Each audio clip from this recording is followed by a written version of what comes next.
Yep. Good to go. Good to go? Okay. Okay, the hearing is called to order at 6:03 p.m. This is will be a public hearing of Zoning Board of Appeals on Tuesday, April 21st, 2020. This meeting of the ZBA complies with the Governor's Lamont Executive Order 7B as it relates to web-based meetings. Therefore, the in-person meeting requirement is eliminated as long as people can participate by phone or video in real time.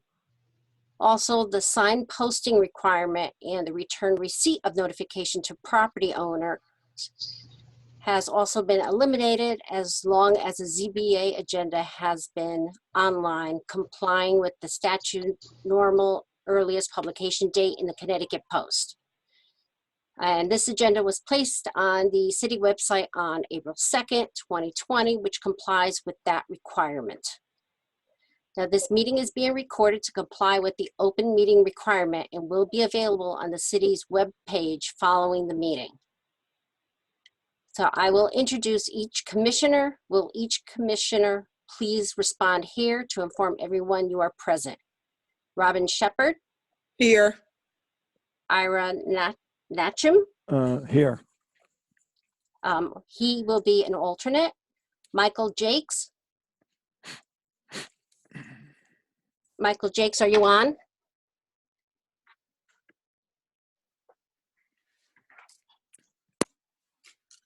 Yes, no? Yes. Okay, Yes. perfect, thank you. And myself, Maria Alves, acting chairperson. As you can see, in some cases, we hear there are only, as you can see in some case, there are only 4 commissioners this evening. Normally there are 5 commissioners. When it comes time to vote on a petition, all 4 commissioners need to vote yes for an approval. If all 5 commissioners were present, there still has to be 4 votes in favor of the petition to be approved, even if 1 commissioner votes against the project. Therefore, if anyone feels it would be better to present a petition to a full board, please make it known either by the chat option or there's the raise your hand button at the bottom.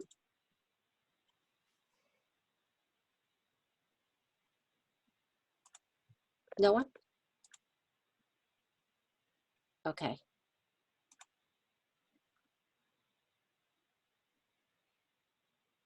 Let's see, when a petition is called, we will unmute those individuals who will be presenting. Please state your name and address before presenting. You'll also be able to share your screen if you can, so everyone can see what you would like to present. Somebody raised their hand. Oh, they did? Yeah. Last name is Allegra. So I don't know if they're raising their hand to say that they wanna. Got it. No, I just didn't know. I'm sorry, that was my mistake. Oh, Okay.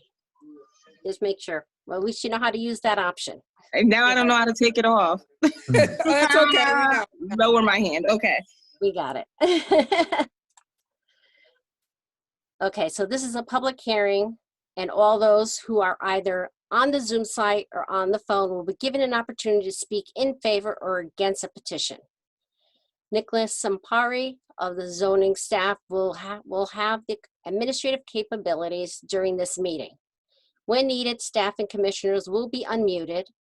I will selectively unmute petitioners as needed. If you wish to be acknowledged to speak, feel free to use the chat feature, which allows you to leave a message, or use the raise your hand button on your keyboard to signal you wish to speak. If this option is not available to you, you can email Nicholas Sampari. I'll spell his the whole thing. It's NICHOLAS.SAMPIERI@bridgeportct.gov so that you have an opportunity to be heard. The petitioners will then be given an opportunity to address your concerns. Immediately after each petition has been heard and at the end of the public hearing, a decision will be made. This will alleviate anyone needing to stay on the Zoom site or on the phone. For those who are participating in the meeting tonight, petitioners, commissioners, staff, and members of the public, please state your name each and every time you speak. We realize that this is awkward, however, it's necessary for this meeting. This way we know who's actually speaking. So for item number 3, 580 North Avenue, the petitioner has asked for this to be deferred until next month. So this item will not be heard tonight.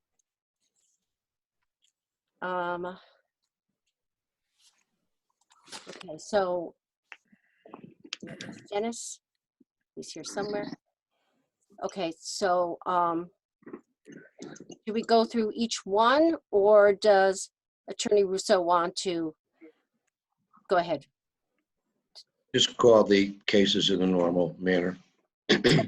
Okay, Either you could do it or I could do it. It doesn't matter. nope, I have it. Okay. So with that being said, I'll call the first petition. So item C1, 650 and 670 Knowlton Street. So Attorney Russo, I'll unmute you. Read the whole agenda, please, the whole Oh. note, so everyone can know what we're doing. Yep. You got it. So it's for a petition of 273 Ash Street LLC, is seeking a variance of the maximum site coverage requirement and the minimum landscaping requirement under section 8-3-3 to legalize the 279 square feet, 1-story addition, currently under construction in the MU-LI and coastal area management zone. Okay. Okay, Attorney Russo, you're all set. Thank you, Chair. Chris Russo, on behalf of the applicant, 273 Ash Street LLC. Before I start, just wanted to say a couple things. First, hope everybody's safe and healthy. Two, I broke my arm last night, so I apologize for my appearance. I couldn't get normal suit and tie on. And if you see me grimace, it's due to the pain, not because of a comment or a question. The one question I have before proceeding with this application, because it was a continuation, because only 2 of the commissioners were there for that original hearing, can I move forward on this application unless they've caught up on the meeting? Unless when you were presenting last time, there was evidence that was given, correct? Correct. You need the other commissioners to be there to proceed forward unless the other people have heard the tapes, because they're going to make decisions tonight. So you can't move forward unless the other 2 commissioners have heard the tape on that one. Yeah, And no, I haven't heard. And this one was just to address, it was already presented. It was just to address the concerns of the neighbor. So Yeah, he can't. it would have he can't to move be forward. deferred over or continued to next month. It has to be continued. That is correct. Russell Liskov. So bearing that, I'll request a deferral to the or a continuance until the next regularly scheduled hearing, please. Okay. Okay. So for item C1, 650 and 670 Knowlton Street has asked to have its petition for continuance to next month, correct, Attorney Russo? Correct. Okay, let's make a decision on this now. Nick, if you could help me unmute Robin. They're all unmuted already. We're all mute. Yeah, I don't think I'm muted. The commissioners are all unmuted. Only the applicants and the public are muted right now. Okay, so Attorney Leskovitz, so since only Robin and myself were the ones last month, can the alternates make a vote for a continuance? Yes. You technically don't even need to continue. You can vote on it if you want to, but technically he can't proceed forward. So Right. it has to be continued as a matter of law because the other commissioners haven't heard the tape. But if you want to do it with a motion, any of the commissioners can make the motion. Any commissioner can second it. It's just a motion to continue. They've all been here tonight to hear the motion, the request for continuance. Okay, perfect. So let's just, So- for the record, for the commissioners, can someone please make a motion to continue this petition to next month? All right, I I'll make a do that. motion to continue to next month. This is Robin. Okay, so Robin made the first, and is there a second motion? I second it, Ira Nackham. Okay. Okay, so that, All- so, You gotta ask all in Favor. favor.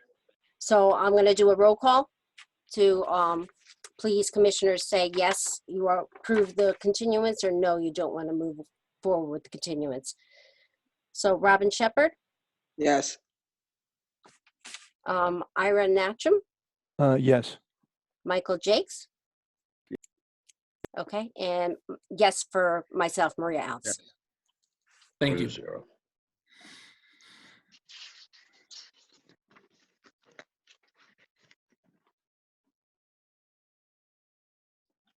Okay, so that part of the petition is closed.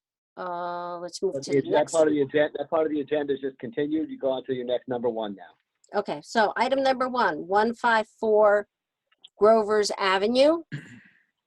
Is it Brian Hopkins that's going to be speaking on behalf of, to speak with about this petition? Nick, do you see a Brian Hopkins? I saw the Hopkins here. Oh, I found him. Okay. There he is. You did. Okay, so let me just read the whole description. So item number 154 Grover's Avenue is seeking a variance of the 28-inch maximum and midpoint foot, sorry. Sorry, misspoke.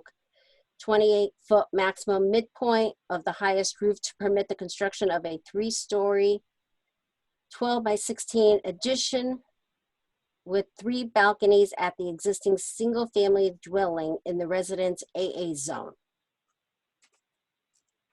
Okay, so Mr. Hopkins, if you can proceed.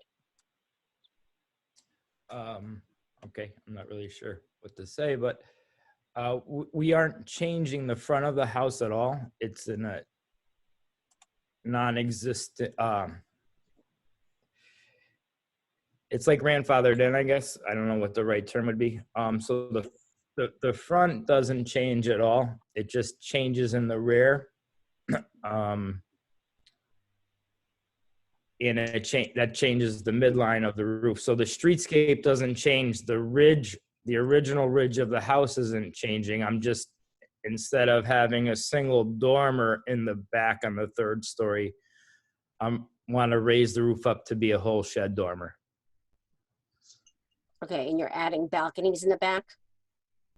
Yeah, the first floor would be 14 feet and the second floor is 6 feet. That 3rd floor one is like 6 feet also.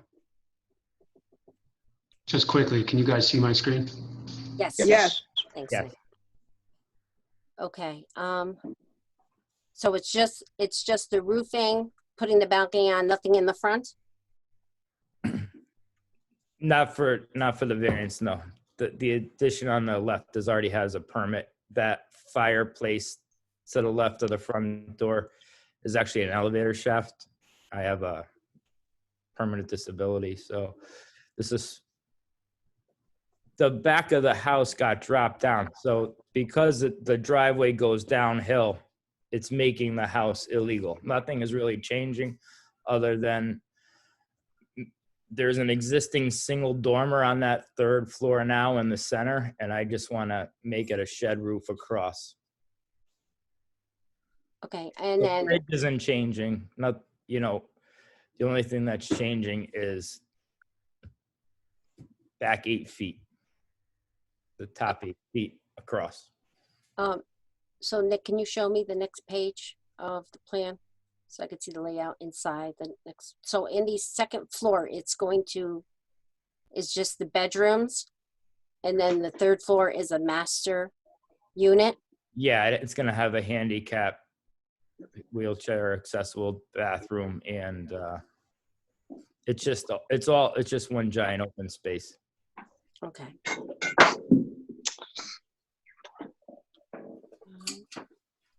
Okay, so Commissioner Robin, do you have any questions?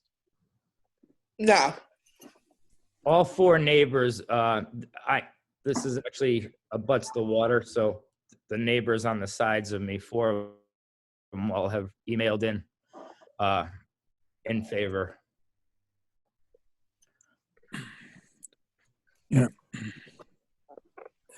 Chair Lady, this is Dennis Buckley. Yes, there are 4 letters of support from the neighbors of this project. Okay. All right. And Commissioner Jakes, do you have any questions on this petition? Familiar with the project, and everything looks copacetic to me. He's not blocking anybody's water rights and water views. It is simply for handicap accessible, so he can have some freedom in his life. And quite frankly, I think it's a marvelous idea. Thank you. Okay. Nick, can you take down your screen because I can't get to my stuff? Okay. Okay, is there anyone? Did Commissioner Nackham give any questions at all? No, I don't. I'm familiar with the property. I'm familiar with the site, and I think it's contextually there's no issue. Like you said, it faces the water. I have none whatsoever. I think it's intelligent and it's a good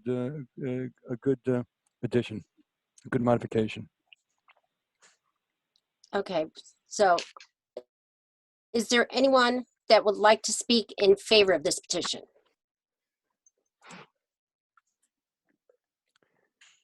Well, Anybody want to send a chat? Raise your hand. Mr. Buckley, I believe you have some. Yeah, you said you received some letters on this petition?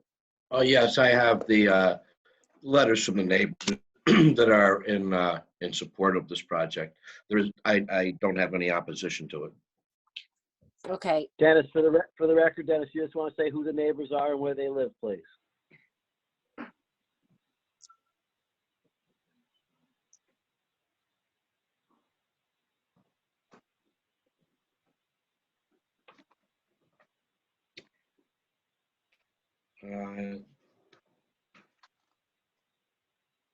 Let's see, I have a letter from Dean Cardemus and his wife, which would be, I believe, the property to the left of this property. They're in favor of it. I have a letter from Jennifer Lito, and that would be the property to the right of it, and she's in favor of it. I also have the John Foster on 166 Grovers Ave, and Mr. Landon on 146 Grovers Ave. So I have in the file, I have all this documentation. okay, thank you. Is there anyone on this Zoom meeting that would like to speak against this petition? Again, use the chat, raise your hand.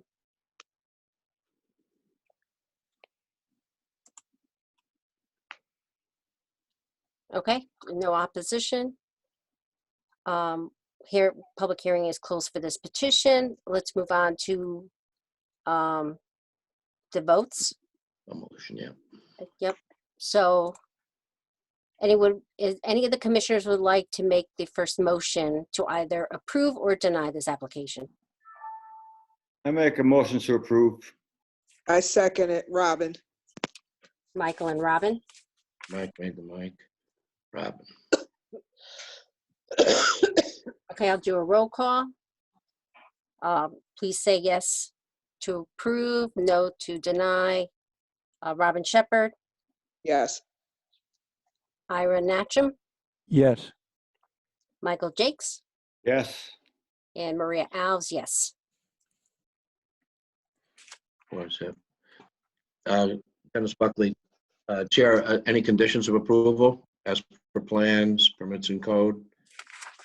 As per plans, As kind of proposed. coincides with the neighborhood. It's an it helps, it's an improvement.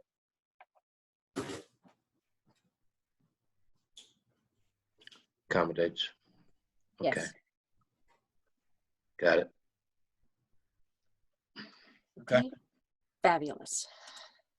Thank you. Thank you.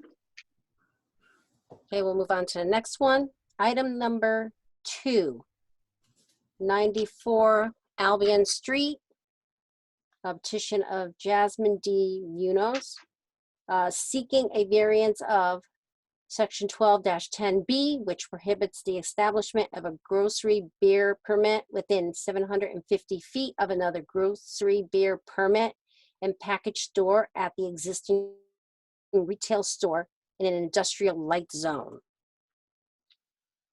Okay, so I think I saw Jasmine was here.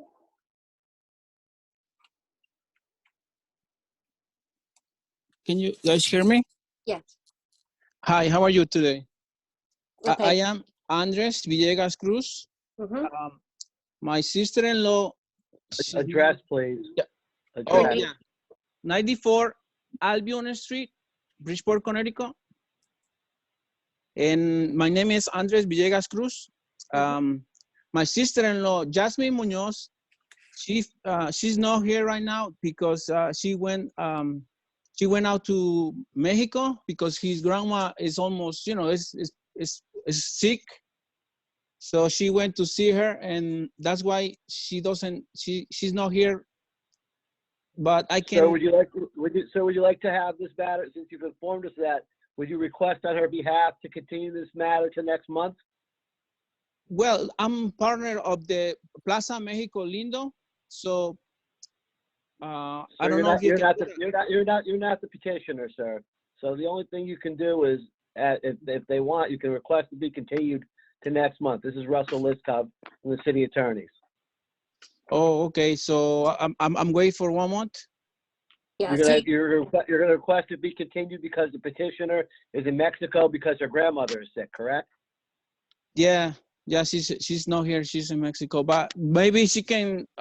She doesn't know too much English and either. So, well, she can. I can call her and she can go in online. We can do that right now. That's up to the chairperson, Madam Chair. You can continue it now. You can if she's not here to present, you can order denied as well. It's up, or you can pass it. It's up to you as to what you want to do. Do you think, Andres, that you can get her on the phone? We can. Yeah, we can do that. To be in time for this meeting before it ends, we can push you to the end. Yeah, we can do that. Yes. Okay. I can call her right now. Well, we'll push you to the end until you can get her on the phone, and we'll just continue. And then once you get her on the phone, we'll finish what petition we're going through. Yeah. And then you can jump in. So after, in the end, we can call her and then, okay. Well, if you want to get her on the phone, then we can. Okay, we can do that. What is his name? Jasmine Munoz. No, yours. My name? So is she gonna be able to call in to the meeting? Yeah, I can call her and then. All right, call her and give her the number that she needs to call into the meeting. And then once she's on, then we'll switch over to her. Okay, sounds Okay, great. so we'll move on to the next petition. Okay. Reason why I was asking, because on here it says Jasmine and Ray. No, Mr. Ray is the owner of the building. Okay. So he's the owner. Okay. We rent. Okay. So you have her call in, and as soon as she's on, we'll finish up with what petition we're on, and then we will hook on to her. Okay? Because I am too, we are partners. I can show you the paperwork. No, that's fine, but unfortunately on the agenda, it has her listed on there, so. I see. Okay. So have her call in. Yes, yes. What is, Okay. what is the, Dennis, does the application say she's the applicant, she's the petitioner, or is it a company, or is it the lady, Ms. Jasmine Munoz? Let me check. It says Jasmine Munoz / Ray Bagdalio. All right, so he's the landlord though, so he Yeah. he could, Dennis Buckley, the petition is Jasmine and Yes. the Plaza Mexico Linda. That's Uh, correct. Okay. and who? The landlord is a Okay. different name. Okay. It's not part of the petition. Okay, All right. so let's move on to the next one until he can have her call into the meeting. Okay. Okay. So let's. Great. All right. So that would be 4 because 3 is moved. Right, number 3 has been deferred to May, so let's make a decision on that one. So let me just go through it. Item number 3, sorry, 580 North Avenue, which is a petition of 547 North Avenue, Bridgeport Realty LLC, appealing the decision of the zoning officials in his issuance of a certificate of zoning compliance for a gas station / convenience store use while the subject of ongoing litigation. The petition has asked for this to be deferred until May. So commissioners, is there a motion to defer this to May? I make a motion that we defer to May. Okay, it's Robin. Robin. Is there a second? Ira Nakam seconds the motion. Okay, Ira second. So I'll do a roll call. Robin Shepherd, Yes. Ira Natcham, Yes. Michael Jakes. Oh, Michael is muted. Stupid thing. Yes. Okay. And Maria Alves, yes. Okay, so item number 3 has been deferred until May. So let's move on to the next one. Hanford. Okay, so item 4, 78 Hanford, item number 4, 78 Hanford Avenue. Seeking a modification of an application approved by the Zoning Board of Appeals on April 12, 2019, which permitted the construction of a 2-family dwelling with 2 bedrooms and 1 bathroom to each unit on a non-conforming lot in a Residence C zoning. So is Daniel Innes on? Hello. Hello there. Hi, everyone. Hope everyone is well. My name's Daniel Iannis, in reference to the address 78 Hanford Avenue, Bridgeport. I purchased this property with existing house plans for a 2-family. Those house plans were already pre-approved when I purchased it. I would like a 3rd bedroom on each side and a bathroom. Because I am building this house for relatives, for an aunt and uncle who are brother and sister who are relocating to Connecticut from Florida. Both have children. The aunt has 2 teens, a boy and a girl. The uncle has a young daughter that has 2 children of her own. So they need the space. So that is the hardship that we're looking to build an extra 3rd bedroom and bathroom. Okay, so on the 2nd floor, it looks like there are, so it's kind of like a duplex kind of layout. So there's 3 bedrooms on each floor. On the current plans that you have, yes. The 3rd bedroom was added, correct? Okay, so is this a 1-family? You said it's a 2-family. Currently it's This is a 2-family, correct?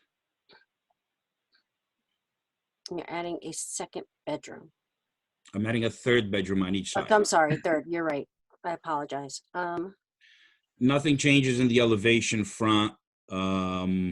The rear, you can tell, will be on posts, on multiple posts to allow for the third bedroom on both sides. Okay, and then parking. So is there? Parking looks is like alongside it looks on the each. side of it, yeah. Is it Yeah. stacked parking or is it just enough room for one car on each side? It looks like Can't it's, tell. it looks, yeah, it's on the side. It looks like it's, it looks like it could be stacked. I didn't think that was,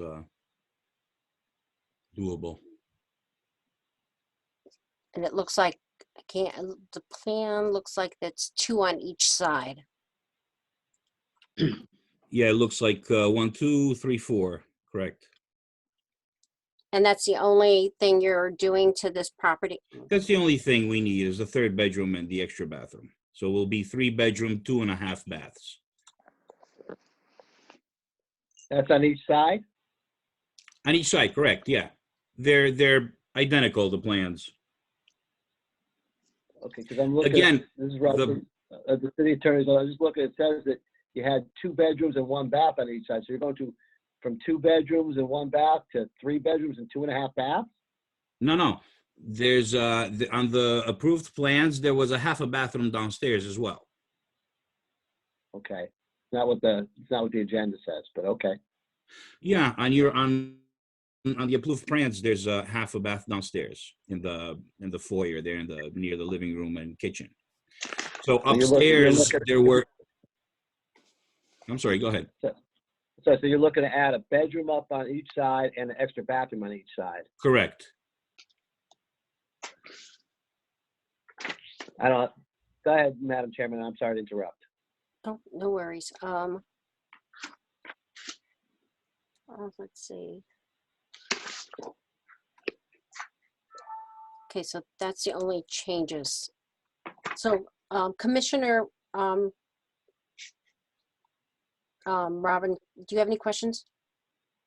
No, he answered them. I was going to ask the same question, but I got it now. Mr.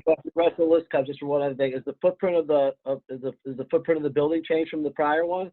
No, the foundation remains identical.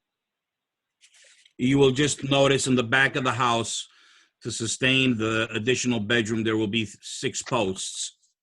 So it's elevated, nothing in the foundation changes, that remains the same. I have nothing else, Madam Chairman. Thank you. Commissioner Natchem, do you have any questions? No questions, no comments. Commissioner Jakes, do you have any questions? Yeah, what's to become of the space where the house is going to be cantilevered out? What is your intent for that area? I'm sorry, I didn't understand. Where you're going to be cantilevering out to put the addition on? What is to become of that area on the ground? That's just the area that's covered. Is it going to be gravel? Is it going to be blacktop? What's it going to be? It most likely will be gravel or grass, depends. I would have to request that it be a grass area or gravel, specifically not to be concrete or paved. It just seems to me that you're going to have a saturation problem with water in the area, and we need to be able to absorb some of that rainfall when it comes through. No problem. That's fine. That's it. Thank you. Okay, thank you. Thank you. Okay, so let me open it up to the public. Is there anyone that would like to speak in favor of this petition? Please send the chat, raise your hand.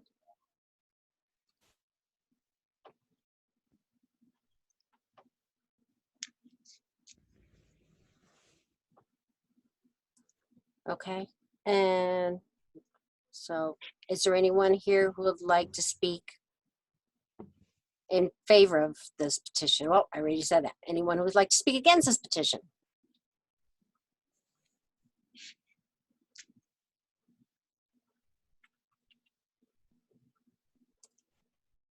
No one? Okay. Right, so public hearing then is closed. Let's go and with the commissioners and if you can give me someone give me a motion to either approve or deny this application.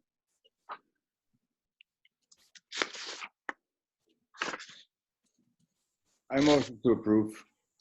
Who is that? I'm sorry. Michael Jakes. Like, Is there a second for a motion to approve or deny? Or No, it's just a second. You need a second. a second for approval? Is there a second? I'll second it. Okay, I'll do a roll call. Commissioner Shepherd, Yes. Commissioner Natchem, Yes. Commissioner Jakes, Yes. and Maria Alves, yes. Conditions and reasons. With conditions. conditions, The condition should be that the area covered by the cantilever must be either gravel or grass. Specifically cannot be hardened to blacktop or concrete. got it.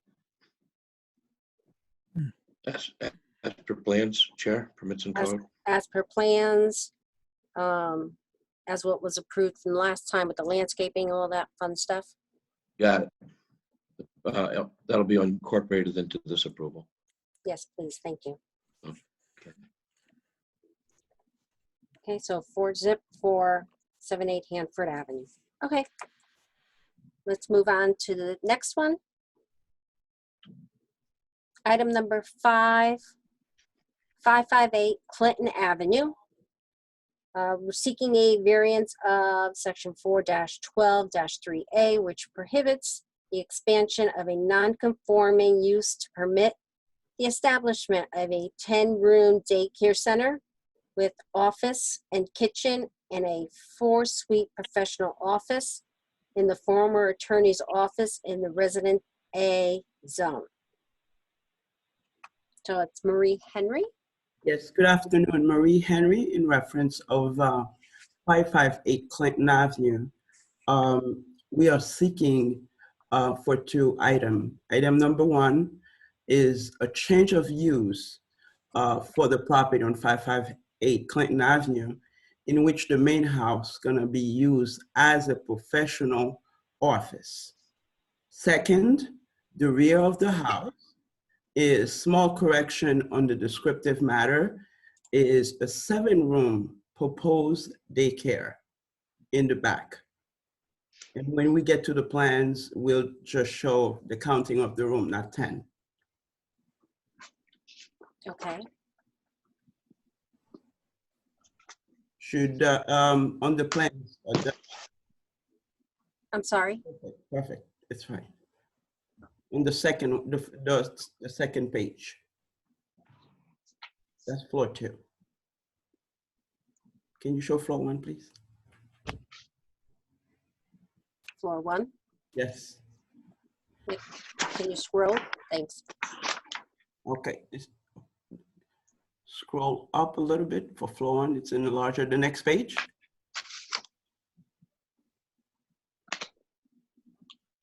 The next one is larger. It's the same as this. Yes, right here.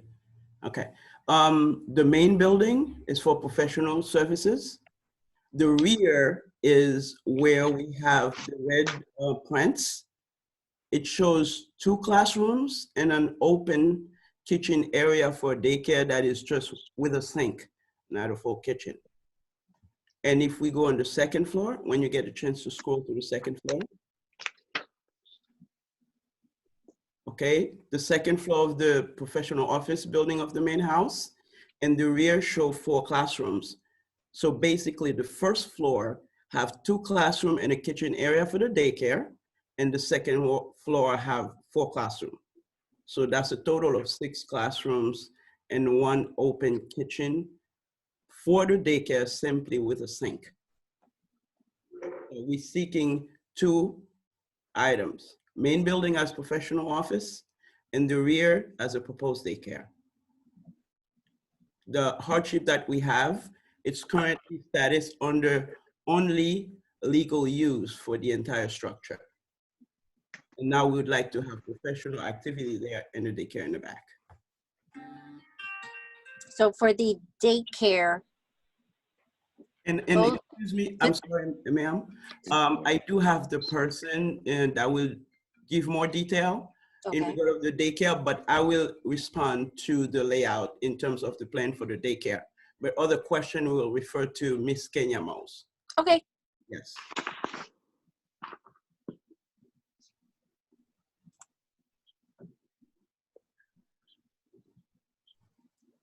Okay, so I have a question with the classroom. So on the first floor, there is 1, 2. So I see 2 classrooms, plus over on the right-hand side, there's another 2 classrooms. So the daycare, is it just going to be in that section? Yes. On the rear section, the Yes. almost looking like a square section. Yes, so that's the daycare section. That is correct. And then how many are you expecting to have? How many children? I am gonna let Miss Moles respond to that because she has all the data in that regard. Okay. Okay. So the first floor, the state of Connecticut. Name and address, please. Okay, my name is Kenya Moles, and I currently live in the area as well. I'm a neighbor, 49 Elmwood Place, Bridgeport, Connecticut. And the first floor, actually the state of Connecticut Office of Early Childhood has come out approximately 3 times, and we're just waiting for this portion. The first floor was approved for 16 children under the age of 2. The second floor has been approved for 21. In conjunction with the numbers and state regulations, you really can, I would have to get a third body for that 1 extra child. So we would keep that at 20 for the second floor. After speaking and going back to a meeting with NRZ, one of the things that I wanted to propose, I was going to go back to their meeting, but due to COVID-19, the meeting was canceled. So what I wanted to do was just start off on the first floor, get the license for the whole back end that has been proposed to you, and start off with the first floor and see how that works out, since there were concerns about traffic. Right now, currently, because of COVID, there is about 3 or 4 that are on the list. 2 recently just had their babies and looking for this space. And that's how we would start off to coincide and collaborate with the neighbors in the area. So on the first floor, you said 16 children under the age of 2? Yes, it's licensed for that. Okay, and then on the second floor, you said 20 children. What are those ages? 3 to 5. And how many staff? For the ages of 3 to 5, you're required 1 adult for every 10 children. And on the first floor, you're required to have 1 adult for every 4 children. We usually have a part-time person in addition, and that's for under the age of 2.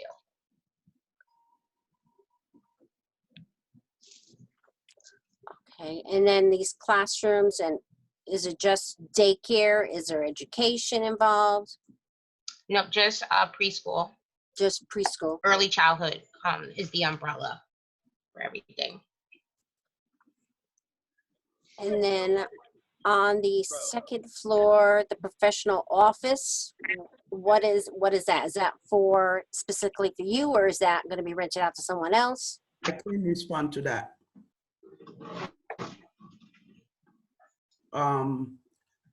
The main building, the second floor professional office, is for my personal use.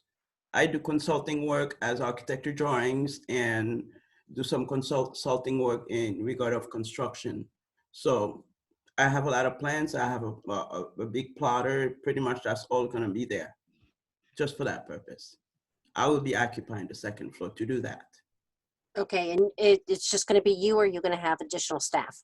Have for the moment it's just me. I don't intend to have any additional staff. I don't have staff actually. Okay. Forgot to interject that we also did receive approval for the fence in the drawings, and we did get that approval as well. And what's the height of that fence? It's 4 feet. I'm sorry, what is it again? 4 feet. 4 feet? Yes. And just so that you can understand, the state of Connecticut requires us to take the children out as long as the weather permits, twice a day. Of course, we're in the state of Connecticut, so we have a lot of inclement weather. There would never be more than, well, you can't have more than 20 children on the outside, but we usually like to take them out in small groups of like 10 and 10. And then for the infant toddler, again, that space has been approved for them to be outside. We just have to bring them out twice to meet regulations. And then is there anything going to be set up outside? We're not putting in any playground equipment. We're not required to. We just have to provide that space enclosed. So we're not doing a playground. We're not doing a swing set or any of that. We would be able to bring things out within the yard and still meet the requirements. And that closed-in area, is that the 4 feet approval you received for the fence? Yes. That's correct. And parking, how many, speaking of traffic, how congested will it get with people coming in and dropping off their children? Okay, the majority that are coming, again, this is going to be a brand new site. I do have a parent that has a brand new baby, so she has infant. So it would be right now, I would say about 4 cars coming in simultaneously. Our hours of operation are 7:30 a.m. to 5:30 p.m.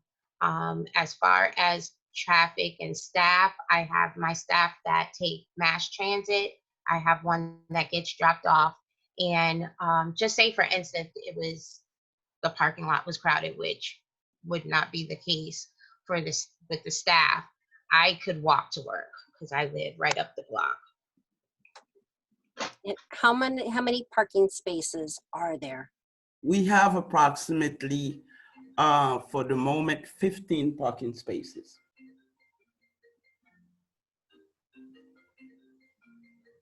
Okay.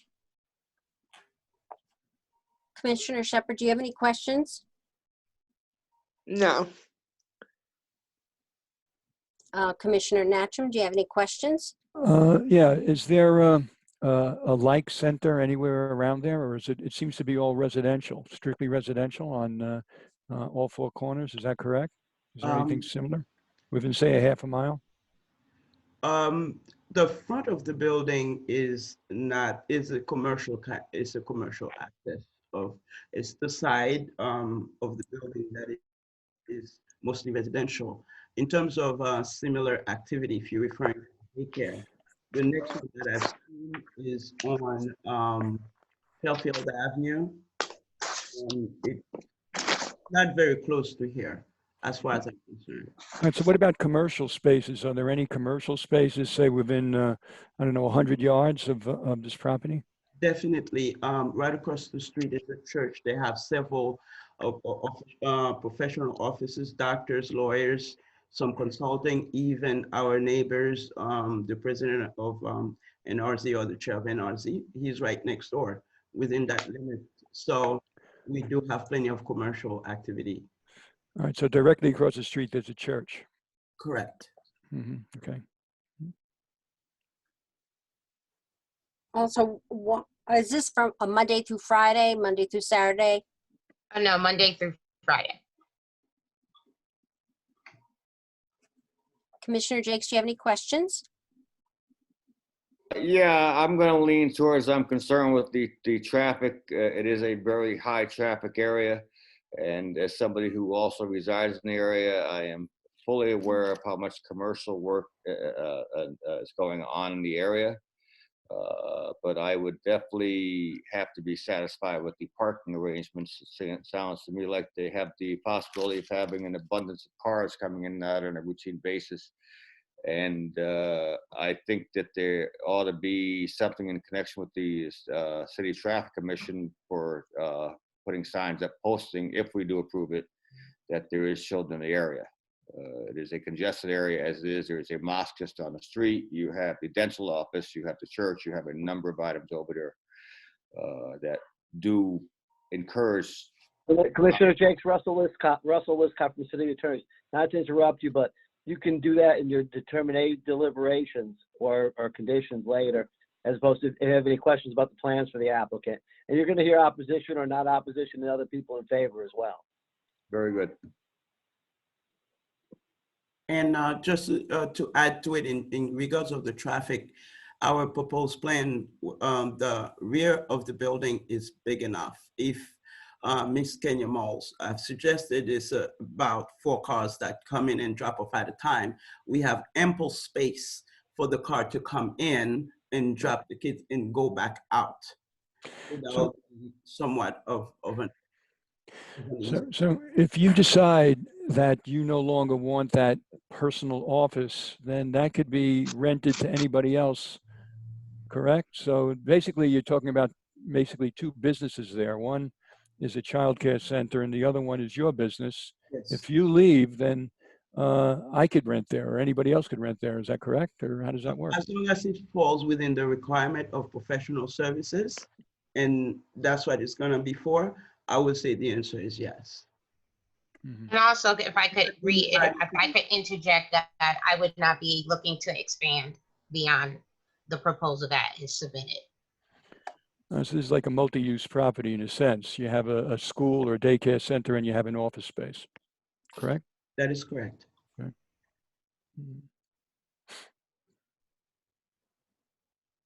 Okay, since there's no more questions, let me just open this up. Is there anyone who would like to speak in favor of this petition? Please send I would us a like to chat. speak in favor, but from the role of a. Who is, I'm sorry, who is we? Oh, Kenya Mose, 49 Elmwood Place, Bridgeport, Connecticut. I am speaking in favor as a resident. There is a demand for a safe haven for children. Even in this COVID experience that we're having right now, there has been a demand for a safe haven. And that's what I've been doing for the past 15 years and looking to expand for a small space where parents feel comfortable. The population for myself and those that seek this kind of care for their children, their poverty level, below poverty level. They don't drive, and they're looking to expand that. I have my colleague who is on Fairfield Avenue, but she doesn't have infant toddler space. Then I have my other colleague, she's at Precious Memories at the top of Park Avenue, and she doesn't have any infant toddler space. So that is why I pursued this area, because there is a high demand for children to be in a safe haven. Okay, thank you. Is there anyone else who would like to speak in favor of this petition? You can raise your hand, send a chat. Don't see anybody. Okay, is there anyone here who would like to speak against this petition? Frank Borges. Okay, let me unmute you. Thank you. Okay, go ahead. Sure. If you could state your name and your address, please. Yes, my name is Frank Boris. I'm 586 Clinton Avenue. I'm across the street from the location in question. And I've been here since 2002. And since Ms. Henry's last application to the ZBA, the Westside NRZ, which I'm the president of, did vote on her applications, and voters chose unanimously to oppose her application for the reasons we provided in the previous letter that we resent, and in full agreement with the Zoning Board of Appeals that there is no unusual hardship, one, and that granting it would result in overuse and the use would be out of character in the neighborhood. Elmwood Avenue is a street which is totally residential, and to have that type of activity, number of cars, number of traffic, the amount, it just is out of character for what is intended for the street.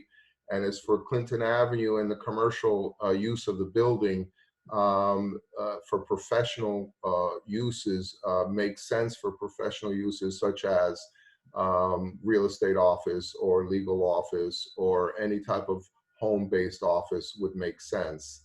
But the idea of, 35 families bringing their children and using that building in that fashion would be against the NRZ's master plan for the area.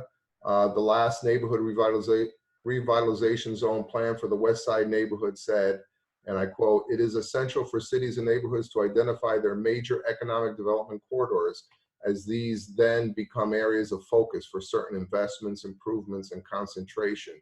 And what we said in that plan when it was written is Clinton Avenue is an important commercial corridor for the professional sector of businesses, including legal, accounting, and private practice medical providers.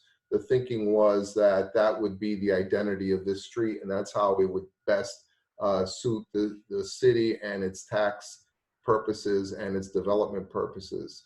The reason for this statement was to deter business flight, which was a problem and added to our city, should streamline zoning to reinforce commercial corridors and residential neighborhoods. It was thought that these recommendations would help to strengthen the identity and create greater consistency on our streets. I'm just reading from the letter, and as it turns out, in that master plan, a picture of the building in question was actually chosen. And on page 107 of the plan, it says, "Premier properties are critical to identify in a neighborhood because they serve as the anchor for any economic development. Significant opportunities exist to connect these premier properties together to create a seamless corridor that is well maintained." Something like a daycare center might fit in other areas, like Fairfield Avenue, but that was not the intent that the community had for Clinton Avenue. If that weren't all enough, please find the following comments from the current 2020 Zone Bridgeport Assessment and Project Direction Report, which says, "Respect context. Redevelopment should fit the context of the area in which it is located. This type of development would not fit the context at all. It should promote development of neighborhood commercial nodes and corridors and manage noise." Noise would be a real big problem for well, I'm across the street and it's my business across the street, and that was not the intent of that building as well. At this time, I cannot recommend, nor can the NRZ recommend. And so we oppose it. Thank you, Mr. Borges. Chair, Dennis Buckley, zoning official. I do have a copy of the letter of opposition from Mr. Boris here in the file. Okay, thank you. Is there anyone else here who would like to speak against this petition?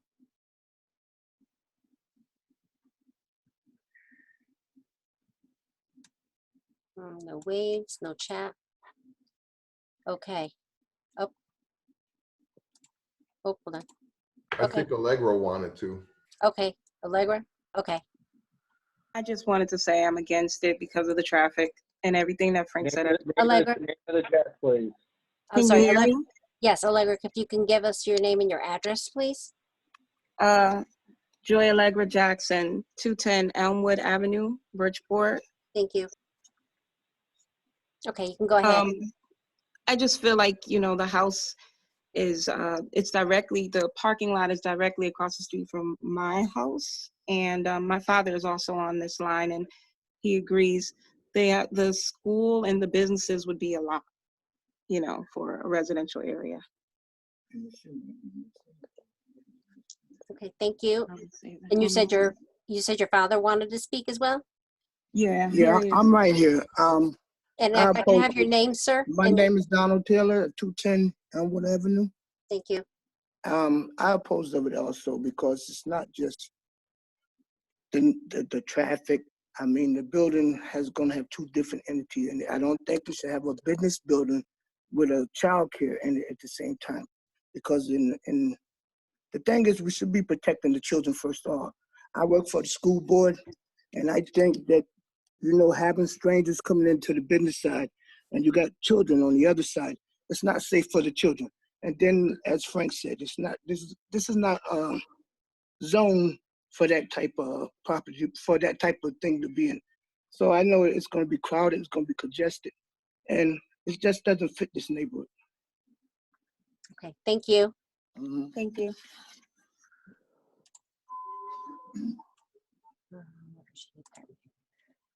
Is there anyone else that would like to speak against this petition? Okay, well, let's give the petitioner an opportunity to address. Rebuttal. Yes, Marie, as a petitioner, in terms, from my understanding, it seems like the major issue that the neighbors have is the traffic with the daycare, rather than having the daycare. And we can come with possible solution and requests for approval of the daycare activity with condition of coming up with plan to reduce on the traffic for the daycare. Apparently, Miss Mole, she could correct me on that note. Although she have approval for X number of kids for the daycare, she's currently have almost half of it on hand right now. She's not gonna be occupy every approval space for the daycare. So for that purpose, I would like to say I am a neighbor with the neighbors, and I would like to work with the neighbors to get this matter resolved. In terms, the major issue again is the parking. We'll do our most activity to make sure we can help resolve the parking issue. The traffic, we have a large space. If Miss Mole said it's 4 cars that come at a time, we'll have them bring it into the rear, and the kids will come out, and then the car drive back out. I don't see a lot of traffic that will occur on Elmwood Ave for that purpose.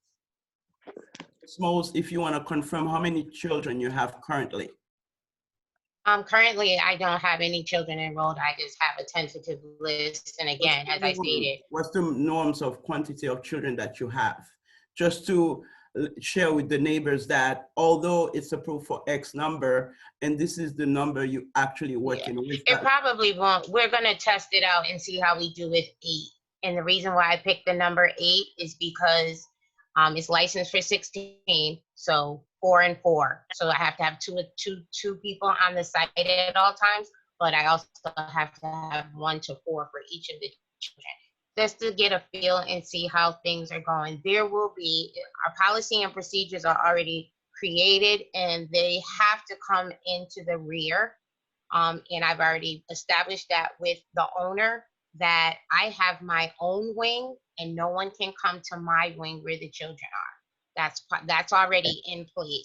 They have their own entrance on the front, and that's where they'll be. They can't come on the area that I would be leasing from the owner.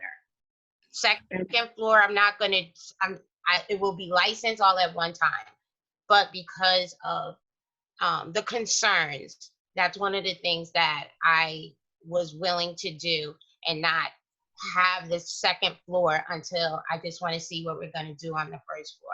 Just so that, I have an existing program, and I'm licensed for 16, and I've been licensed for 16 for in the space I'm in right now. I've been in this new space for about 4 years, and I have not gone past 8 for a few reasons. But that's the plan, that I was going to go for this building. But as far as concerns of individuals coming, I've already established that with Ms. Henry, that they can't even come on my side. And it would only be the licensed workers that are over there. And simply to add on the professional side, there's a neighbor concern, and I apologize, I don't know his name, but I would like to respond respectfully to that note because he did mention about professional activities and the kids, it's not safe to that matter. This, on the professional side, currently I'm there, I don't have any employees. So it will not be any major professional activities or different kind of people come in and out. Most of my service, I sit in the office, do plans, and bring it to the client. I barely have clients come into the building. And in conjunction with the daycare, the state even note any other adult within the building, because of the daycare, they have to have background check. So this is in place of, in terms of security for the children, adults with the children, is very safe. It's secured, it's separated from the main building, and there's not much of major professional activity or traffic into the 558 Clinton Ave. Okay, thank you so much. You're welcome. Okay, so the public hearing is closed for 558 Clinton Avenue. Commissioners, may I have a motion to either approve or deny this application? All right, Irene makes a motion to approve or deny the application. Well, which No, one? no, it's either approve, you gotta either approve it or deny it, the motion. Approve or deny the motion, correct? No, which Well, one? Which one are you doing? Are you making a motion to deny it or to approve it? Oh, I'm making a vote. I'm making a motion to deny it. And is there a second motion?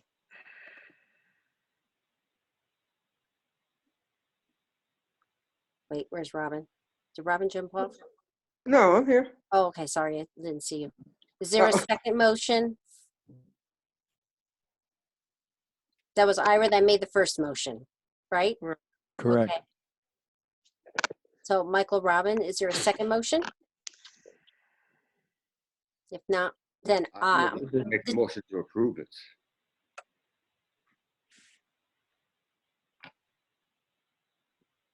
Do you want to discuss?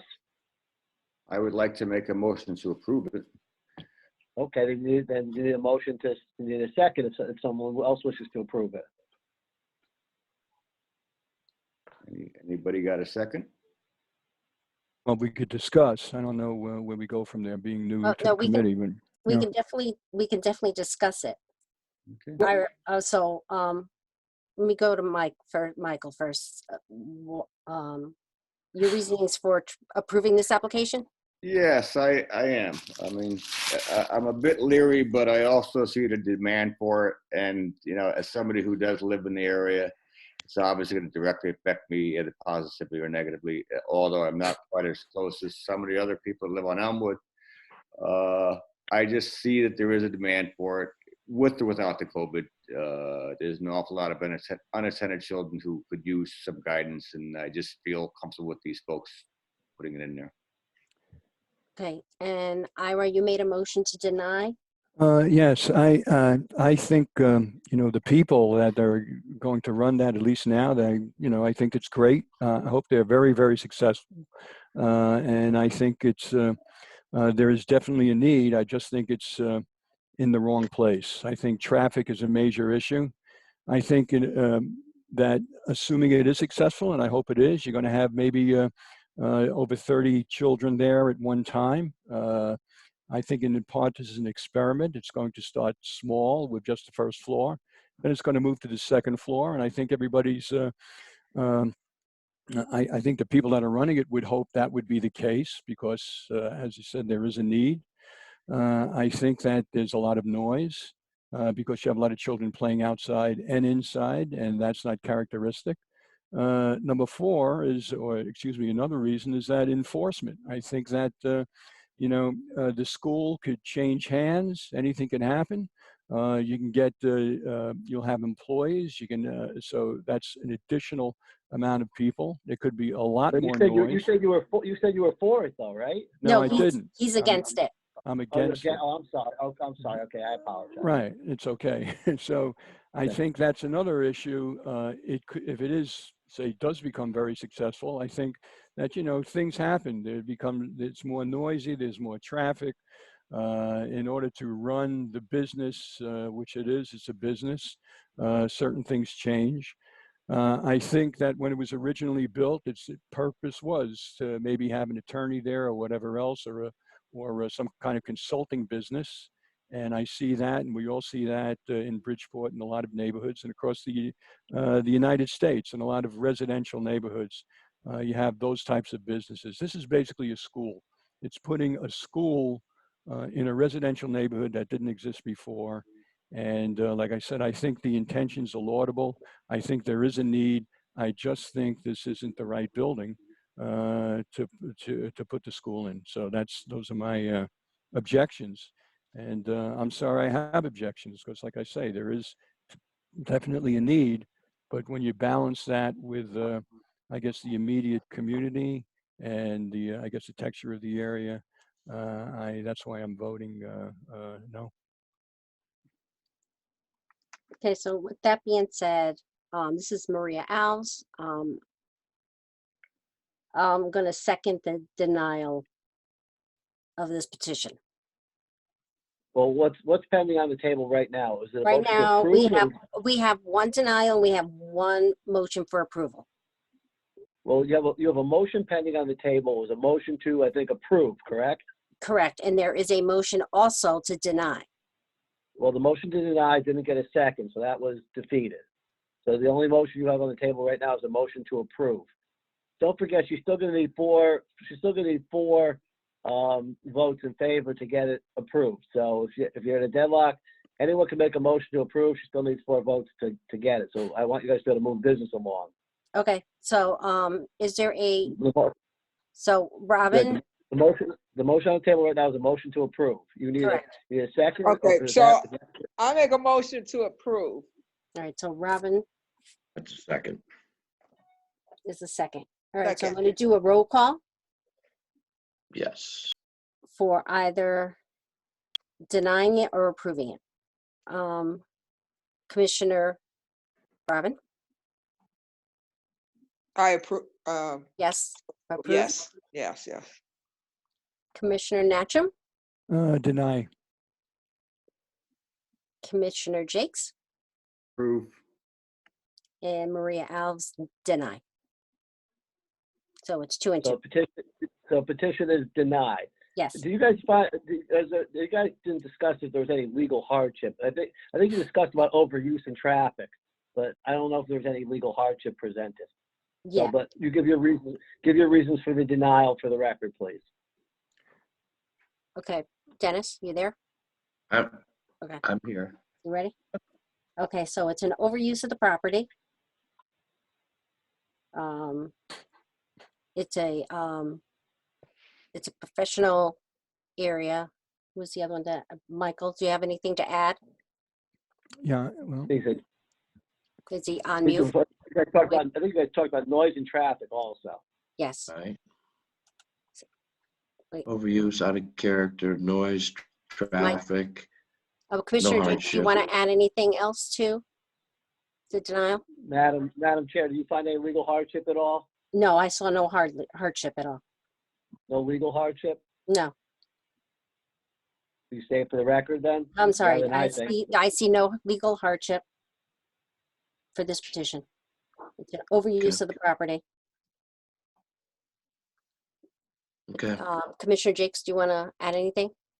No, I just, I think that the statement is correct. There's an overuse, but I think it's a legitimate use, which is why I was swaying towards approving it. Okay.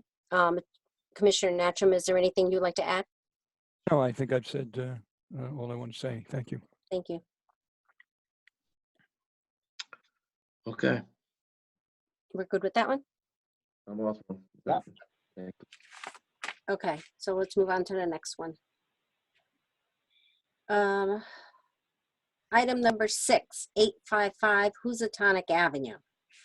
So this is a petition of Brookside Motors LLC seeking to grant under Section 14-54 of the Connecticut General Statutes an approval of location for a used car dealership and the issuance of a motor vehicle used car dealership license at the existing automotive warehouse facility in the industrial light zone. So is Attorney Juan muted? So, Yep, you're unmuted. Go ahead. Thank you, Chair. Chris Russo with Russo and Rizzio LLC, offices at 10 Sesco Hill Road in Fairfield. On behalf of the applicant for the property at 855 Housatonic Avenue, we are here for a certificate of location for vehicle sales. So we're not here for a variance and don't need any type of hardship, just here for the certificate of location for this site to sell vehicles. Site's located at the corner of Housatonic Avenue and Wells Street. It's in the IL zone where vehicle sales are permitted.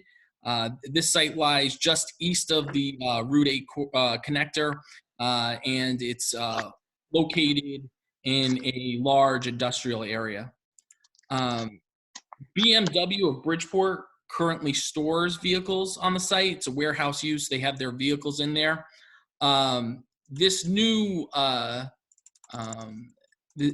this new company that is coming in is going to be known as CarMazing. It's a new retail vehicle sales company.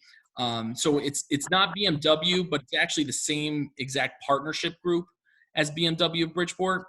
And I'm sure everybody's familiar with that BMW. It's a highlight of that area of the Boston Ave corridor. Very well maintained facility, very successful. What they're proposing to do is to convert 12,000 square feet within the interior of the existing building there. And they are going to actually provide parking spaces within the building. There's an entrance off of Wells Street. There's an overhead door that customers and employees who are coming in will actually drive into the building. And there's going to be 17 parking spaces inside. And then there's going to be a sales area in the middle. And of the western portion of the building, the eastern portion of the building will remain the storage warehouse for BMW.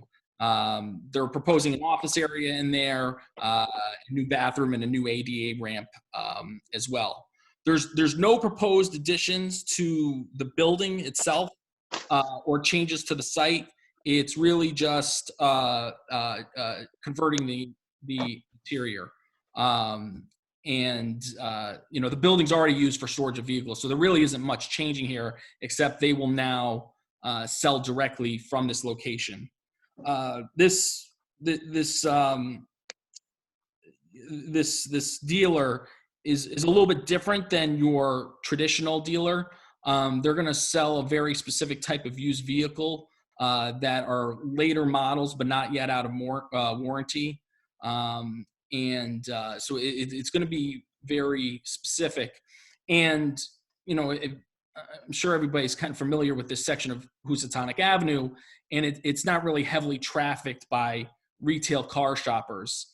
And that actually fits with my client's business plan, as they will be an appointment-based location. Advertising of the vehicles that they're selling will be through the internet, and then potential buyers will contact them to set up an appointment to come to the site. And frankly, that's the overwhelming way car purchases happen these days. Dealers have their inventory up on the internet, and my clients have been doing this for a long time. And they say a lot of their customers, even in the BMW of Bridgeport, are mostly appointment based. It's not as much of a walk-in business as it used to be. And this specific vehicle retail use, it will be even more so reliant on internet and appointments. They intend for about 30 to 40 cars to be for sale within the building. There's no service facility at the site. So no cars will be serviced there. It's strictly for on the western side that they're converting is strictly for sales. And then the right side will still be the storage for BMW. Any vehicles that are bought from there that are to be serviced will be serviced at the BMW, the Bridgeport, the Klein Sue. So it's just retail vehicle sales within the existing building in the western portion. That's really it. They satisfy all standards with regard to parking. Again, there's no variances, no hardship required. It's just we're asking for you to utilize your power to approve a certificate of location for retail sales of vehicles. Okay, so as I was looking at this plan, I was like a little bit confused, but so I know inside you're proposing customer parking on the, as I'm looking at it, the left-hand side. Looks like 8 Yes. spaces, and then there's 6 right at the bottom. Yes. So is this customers that are coming in to purchase, or is this cars that they're bringing in to sell? I didn't understand this part. Yeah, no, that's just customers who are coming in their vehicles and parking within the building. They're not giving the car to sell it or anything like that. That's just their vehicles to come here, and then employees as well. There's a parking lot to the left of this site that the owner has traditionally used for employee parking for this building. But it's not actually on the site, so we didn't, it couldn't count towards our parking requirements. We meet our parking requirements just with what's on the interior. So this is enough to accommodate employees and for customers that are visiting the site to look at the cars. Where you see in the floor plan where it says proposed car sales area, that's where the vehicles that are for sale, which will already be there, will be parked. Okay, and how many staff members are they going to have? It's not going to be many because it's just going to be appointment based. So they're going to know, it's going to fluctuate throughout the day depending on whether they have appointments, and it's connected to BMW. So some of the salespeople, and BMW is just up the street, so they'll be coming down to meet with clients. There is an office area, so there'll be somebody there at all times while it's open. And then the salespeople will kind of fluctuate in and out. It's a startup. It's a startup vehicle sale use. Okay, so I see there's 3 overhead doors, correct? 2 in the front, 1 on the side, it looks like, based on the plan. Yep. Yes. So what is this curtain part? Right in the middle. So that's just a separation. So they will use that if there's certain cars that they're just getting ready to put into the sales area. They'll put that. They have that curtain to kind of separate it out if they're doing work, just so if they are getting a car ready to put into the sales area, that people aren't seeing them working on it. Okay, but they're not doing actual repairs, correct? No, yeah, there's no repairs on site. If a customer chooses to use them for repair, they will go to the BMW repair facility up the road. Okay, and then speaking of parking, so on the other part of the plan, there's parking outside as well, correct? There is parking, but that is not our property. So if you look at the site plan, you'll see there's the property line is right along the western side of the building. And then there's a lot of parking spots out there. That has been used by my client. He has an agreement with the owner, I should say, with the next door neighbor, and his employees have parked in those parking spaces, but it is not a part of our property, which is why we didn't include it in our parking count. Okay. Commissioner Shepherd, do you have any questions? No. Commissioner Nachum, you have any questions? No, I don't. Thank you. Commissioner Jakes, you have any questions?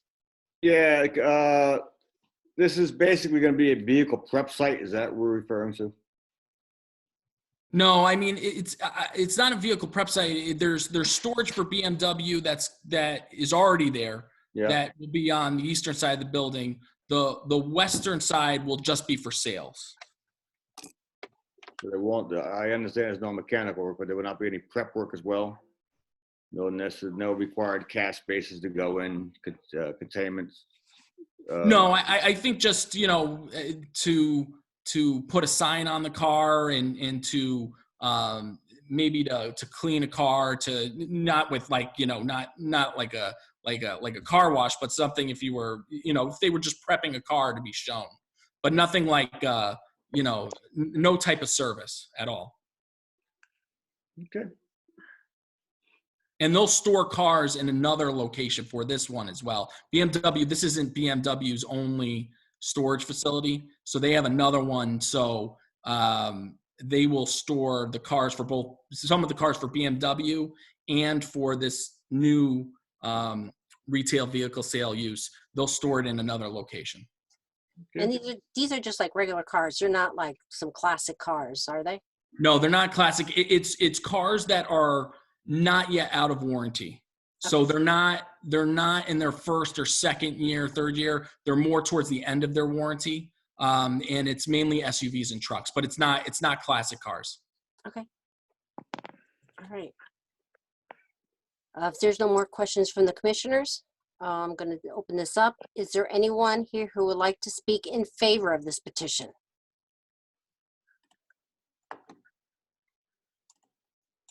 Don't see anybody.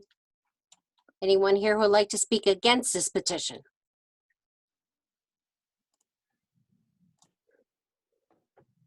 Don't see anything. Okay. So the public hearing is closed for that petition. Commissioners, may I have a motion to either approve or deny this petition? I make a motion to approve. I'll second it. Who's the second? Michael. Thank you. All right, I'll do a roll call. Commissioner Shepard, Yes. Commissioner Nachum, Yes. Commissioner Jakes. Yes. Okay, Maria Alves, yes. Thank you. Thank you. So it's 4-0. Russell? Yes.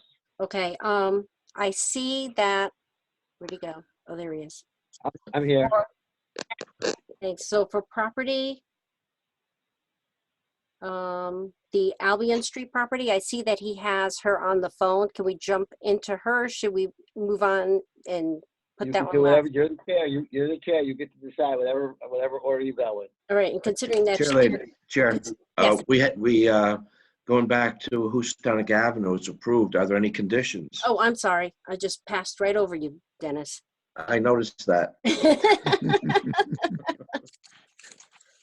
Okay, so Robin and Michael, you had made the motion to approve. Do you have anything to? This says plans, I mean, that's the BMW place. Right. So they know to do the right plans. They're not gonna just do anything. Well, they had said everything was going to be. Huh? They had said everything would be inside.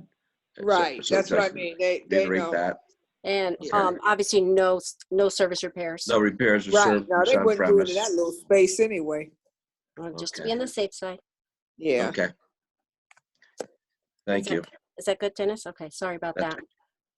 All right, so, and I know that has her on the phone from Mexico, so let's just Okay. move right back to item number 2, Albion. 94 Albion Street. So the petition is Jasmine Munoz. Again, seeking a variance of section 12-10B, which prohibits the establishment of a grocery beer permit within 750 feet of another grocery beer permit in a package store at the existing retail store in an industrial light zone. Okay. All right. So Okay, Andre, good afternoon. you're unmuted, so if Okay, You wanna yeah, go good ahead? afternoon again. I'm sorry. Well, she's Jasmine Munoz, and she can give you the ID. ¿Puedes hablar, Patty, please? Yes. Okay, go ahead, please. Dile que, ¿de dónde eres? Okay, I'm Jasmine Munoz, 94 Albion Street in Bridgeport, Connecticut. Okay, can you tell us what you're seeking from the ZBA? Can I speak that question? Because she doesn't understand really good English, but she can understand, but she can speak. Russell? So we are partners. We are together in the business. Let him make a record for her, and you'll determine if there's any legal hardship to this or not. Okay, all right. Who's got a barking dog? Not me. Okay, Clearly not me. Not me. Okay, so Mr. Velez, do you want to go ahead? Velez Cruz? Yes. Well, we just opened this store. We have few months, and we like to put my I want to ask for the liquor store. I mean, not liquor store, the beer. So please, we work hard for this, and we go down from the bottom, and we started growing up, and I think the area is good to the people just coming in, out, and I don't know. Diles algo, Pati.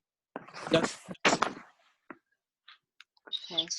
Es que no sé hablar inglés.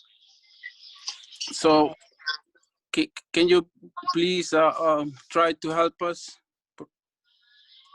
to obtain our permit, please? No queremos ir contra la ley. We don't want to go up the law. We want to just get it, this way. We follow the rule, All right, so let me ask you a question. So looking at the plan, it looks like the beer, I think it's a cooler. Are you just selling beer or are you selling hard liquor? No liquor, no. Only beer. Yes. Only beer. So I see in the plan, it's all the way in the back. You're planning on putting the beer? Yes. Yes. No veo a alguien. And what are the hours of operation for your store? We open 8 and close 8 or 8:30 or 9, something like that. I'm sorry, I get confused. 8:30 or 9 o'clock. And is that Yes. 7 days? Is that Monday through Sunday? Yes. No. Oh no. Monday to Saturday. Monday through Saturday. Mm-hmm. And is it just one employee? How many employees in this place? We are 2. Just two employees? Yes.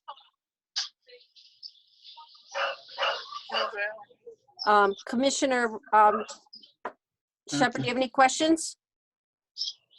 No, so they just are trying to get a permit to sell beer? Yes. Under our rules and regulations, Commissioner Shepherd, you need, anytime anyone's within 750 feet of each other, they Oh, need that's to right. apply to you Okay. guys. That was a change in the zoning regulations. It had to deal with Right. selling. It not only did it include package stores, it also made the regulation of beer more regulated, so you guys be able to determine what was proper, what was not proper, and to determine legal hardship if anything was to be granted. Oh, okay. I mean, one of the questions I have for you guys was, and made for Dennis, was, Dennis, do you know how close another person who sells beer is in that neighborhood? There's a Stop and Shop right across the street. And around the corner, there's a liquor store. They're just looking for a grocery beer permit, is what it's called. Same as Stop and Shop. I understand. Mm-hmm. Okay. So Commissioner Natchem, do you have any questions? No, it's pretty clear to me. Thank you. Okay, Commissioner Jakes, do you have any questions? Nope, it's as Ira said, pretty clear. Okay, Robin, I didn't mean to cut you off. Did you have any other questions? No, that was my question. Okay. Okay, so I'm going to open this up to the public. Is there anyone, let me close my screen here for a second, sorry. Is there anyone here who would like to speak in favor of this petition? Send us a chat, send us a wave. Okay, no one? Is there anyone here who would like to speak against this petition? Make sure I didn't miss anybody. Nope. Okay. All right, public hearing is closed then for this petition. So commissioners, may I have, what happened, Dennis? You ready to say something? No, that's all right. I'm all right. You okay? You sure? Yep, all set. Sorry. Okay. So commissioners, is there a motion to approve or deny this petition? A motion to approve. And who is that? Michael? Ira will second it, second the motion to approve.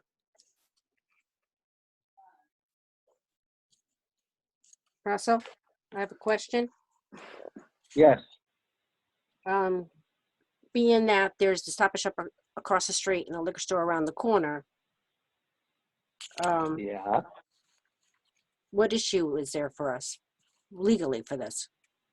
Well, you as the board are permitted to do anything you want to do. You should follow the law. You should follow what the testimony says in the record. There should be some showing of legal hardship why this should be granted, because that's why you give variances. If they show some kind of a legal hardship, not an economic hardship or anything else. That's a legal hardship for it. I mean, legal hardship is a hard standard to prove. It's up to you guys. You can approve or deny it. You do it based on your record. I won't give you my input because it's not my place to give you my input as to how you should vote. But No, I just wanted your legal opinion. Legal opinion as to what? Just about with being that there's other, the Stop and Shop across the street and liquor store around the corner, being that it's within the 750 feet. You have the right to grant it if you find legal hardship. Okay. If you don't find legal hardship, you should deny it. Okay. All right. So, Dennis, is it Ira was first and Michael was second for approval? Yes. Is that correct? Yes. All right. So, I'll do a roll call. See Commissioner Robin, Yes. Commissioner Natchem, Yes. Commissioner Jakes. Yes. I know you're waiting on me. I really find no hardship in adding this. So, Maria Alves, I'm going to make a motion to deny.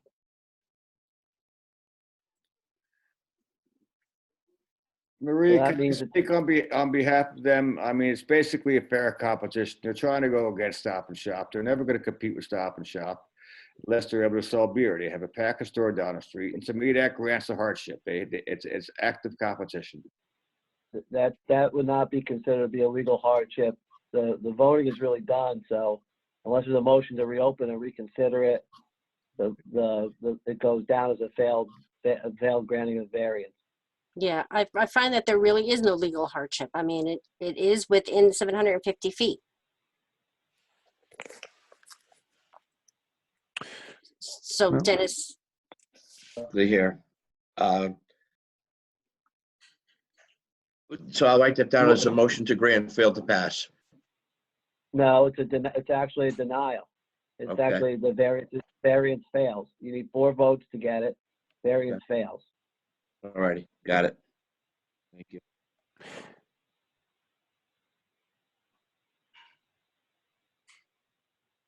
so Dennis, do you need any information? I based it on your reasoning was there was no legal hardship. Correct. Okay. So can I interject? What would be illegal? Do you have any general generic definition of a legal hardship? I can provide you. I know you guys are all. A couple of you guys are new. I can certainly provide you. I think I passed it out before that. What actually constitutes a legal hardship? I'll be happy to get that to you. Great. Well prior to the next meeting. I'll give you cases. I'll give you definitions.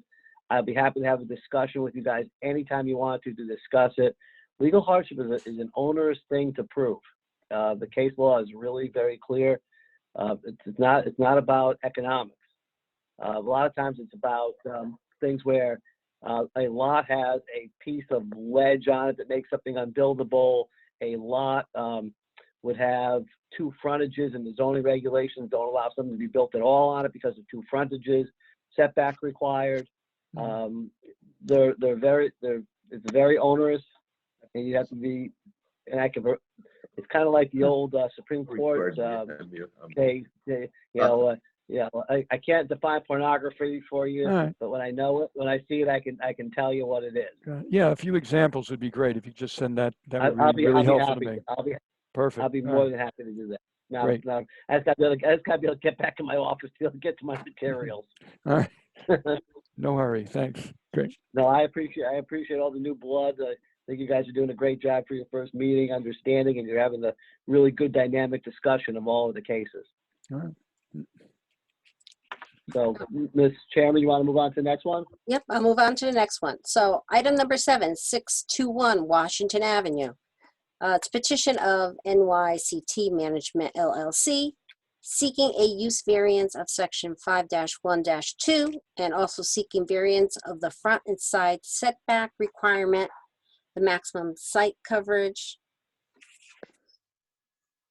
and minimum landscape requirement of section 5-1-3, the minimum landscaping requirement of section 11-1-14, the location of an overall dimension of the proposed accessory structure as required under section 4-9-1, and waive of 5 of the 7 on-site parking spaces required under table 8A to permit the establishment of a 4-pump gas station with a 210 square foot cashier booth in the residency zone.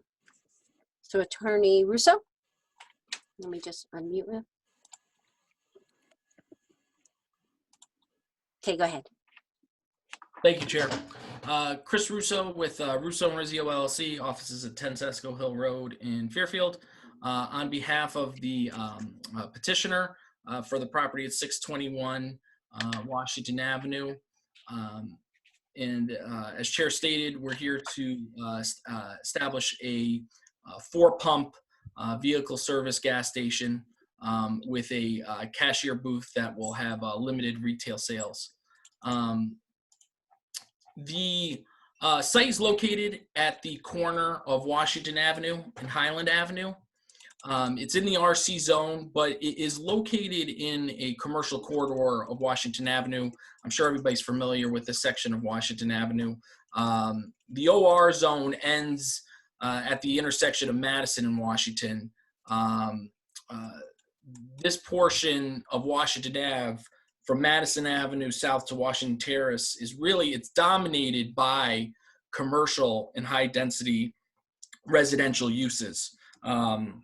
Has been for decades. My uncle's dental office was just down the road on Washington Ave from the site. The site itself has historically been dominated by commercial uses. It was a radiator and brake repair garage. It was a takeout restaurant. It's bordered on both sides by commercial uses. So it's in the RC zone, but it's really in a commercial corridor here. So the petitioner is proposing to install 4 fuel pumps that you can see on the site plan there, and a gas canopy. And the cashier booth, which you can see on the southern side of the site plan, it's very small. It's only 150 square foot cashier booth that'll have limited retail sales, cigarettes, wiper fluid. It's not something you can walk into, obviously, and the retail sales will be very limited, and the 2 abutting commercial uses are actually much larger retail operations than that.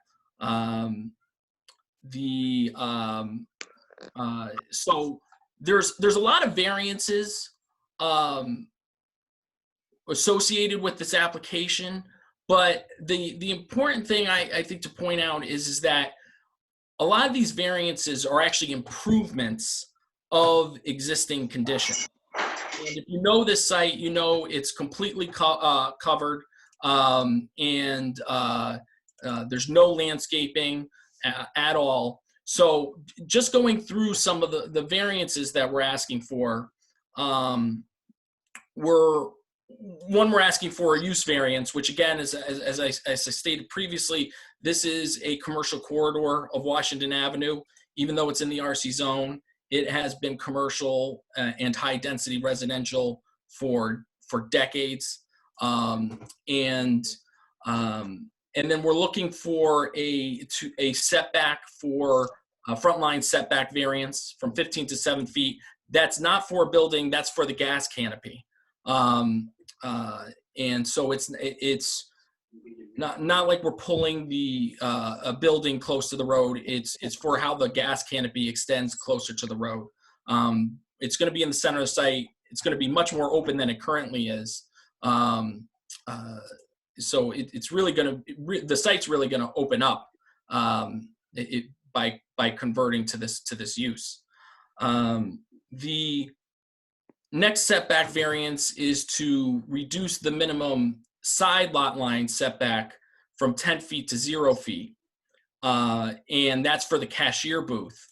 But try to see if I can share my screen so I can show them.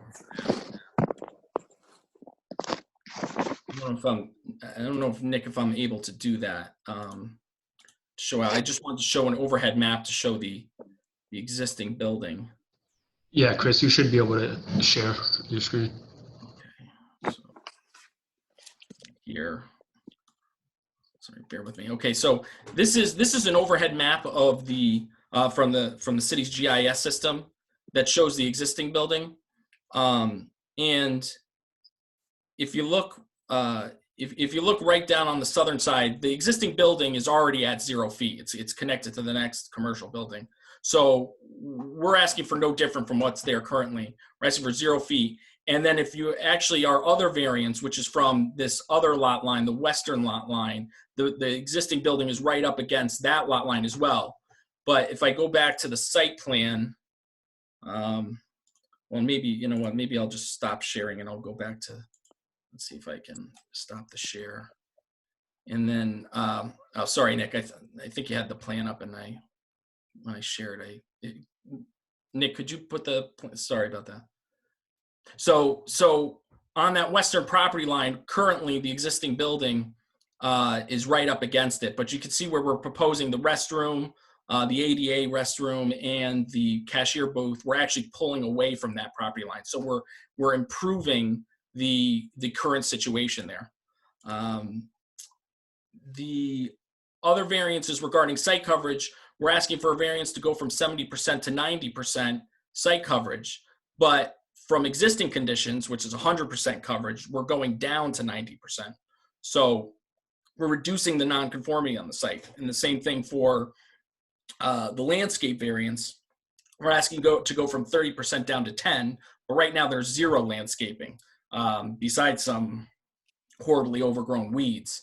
But if you look at the site plan there, we're now going to have 2 nice landscaped areas, islands on Highland Avenue, and then at the corner of Highland Avenue and Washington Avenue to really beautify the site. So we think that's a tremendous improvement from what's there.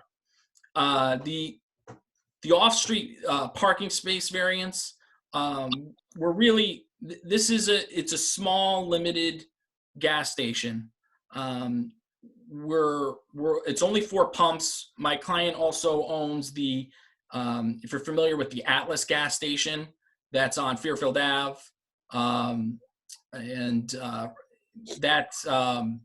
Yeah, there's the landscape plan that Nick just pulled up. But he has almost the exact same gas station down on Fairfield Ave. It's very limited.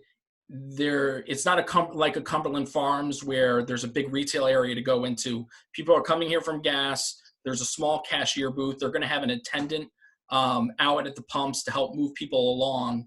And so it's really not that type of Cumberland Farms gas station where some people do their grocery shopping there. This is much more limited. The retail sales are minimal. And it's really just people who are going to come here and park for gas. So we don't feel that the off-street parking space requirement really applies for this type of the way we've kind of constructed our site.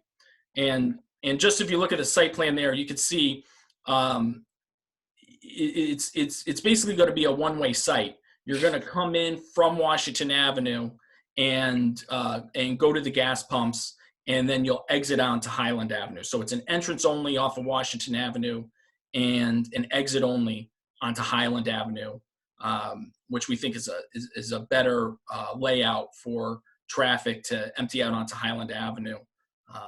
And it'd be much easier for cars to pull in just straight from Washington Avenue. So it's a fairly limited gas station. And another variance regarding perimeter landscaping, again, it's an improvement to existing conditions. There's no landscaping on the site. And we're adding landscaping here and here, but we're keeping, at the corners of Highland Avenue and Washington Avenue. But because we're putting the cashier booth right against the property line, we can't get perimeter landscaping over there. So that's why we're requesting those variants, but still think this site plan is a tremendous improvement over what's there currently. And the variance regarding maneuvering and turning, again, we're making this a one-way site. So it's not a two-way, typically you're in most sites, if you have an entrance and exit, you'd be a 24-foot wide entrance and exit, but we're one way. So we think the 12 feet is appropriate for this site, considering its layout. So as far as the hardship of the variance, one, this use is conforming to the character of this Washington Avenue corridor. It has been commercial for as long as I can remember along this corridor. It's had high density residential and then all the commercial uses that it's had over the years, including on this site. Right next door to it's a commercial bodega. On the west side of it, there's another commercial bodega. So we feel this use is in keeping with the history of this site and this corridor. And then the variances, that I just went through, we're actually improving existing conditions. There are improvements from what's there. A lot more landscaping can beautify the streetscape at this corner. We think it'll be a tremendous convenience. Countless times I've come out of zoning hearings and wished that there was a gas station closer to Lion Terrace. And so this one will be right there. So I think it'll be a tremendous convenience to, it would probably be the closest gas station to downtown that I can think of. Overall, I just think it's a tremendous improvement to the site. It's a great use for the site, which currently just has a really dilapidated commercial building that hasn't been in use and no landscaping, just completely overgrown. So for all those reasons, we ask you support this application. Happy to answer any questions. So I have a question. So I see the entrance is coming into Washington Avenue. So I can't remember now. Is Highland a one-way or two-way? Highland, I believe, is a two-way.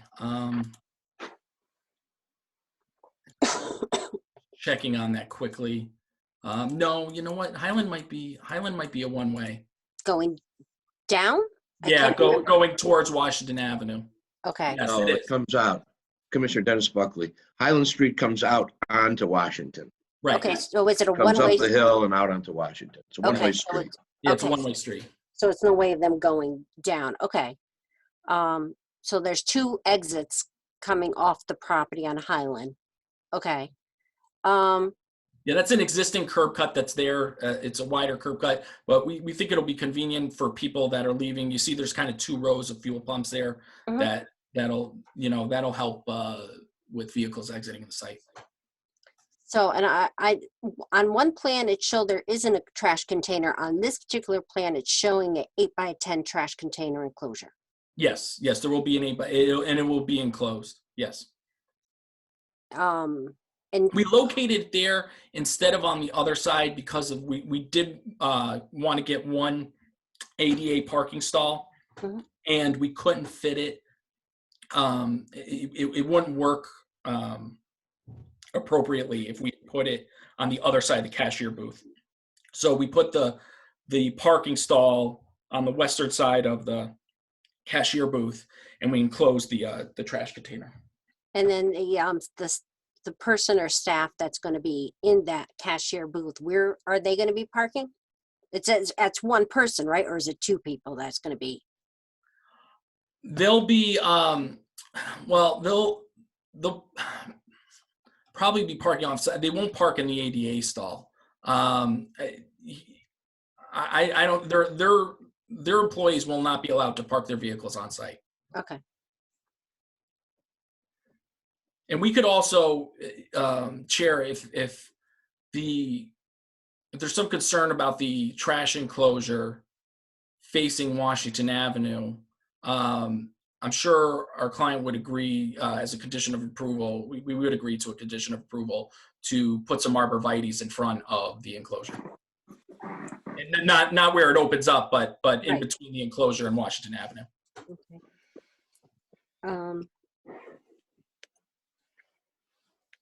I had a question right throughout. So is the employee, I'm guessing, are they going to be parking on Washington? Are they going to be parking in Highland? Where is this employee going to be parking? They could park on Highland. I'm trying to. Sorry, I'm trying to exit the full screen to they could park on Highland, or they could use public transportation to get to the site. But there is parking on Highland Avenue on both sides of the street. Okay, and then for the exit, you're obviously going to be posting signs up about this is exit only or do not enter. Yeah, well, there'll be the striping that you say, but yes, we can also, as a condition of approval, agree to there. If you look at the site plan, it's a little tiny, but there is on Washington Avenue. It says proposed sign one way. Yep.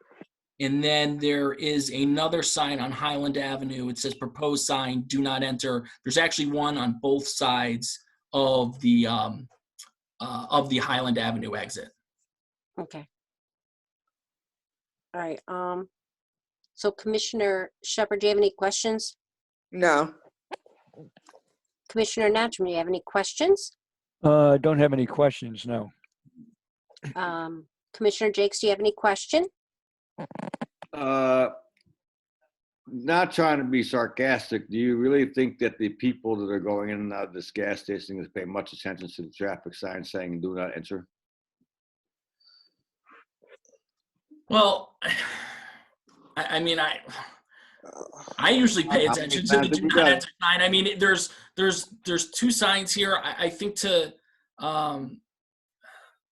you'd be fighting against, if there were any cars there, you'd be fighting against them. I mean, there's exit written on the pavement. There's arrows going, showing you're going the wrong way. There's do not enter signs on both sides. I mean, we're flagging it as much as possible.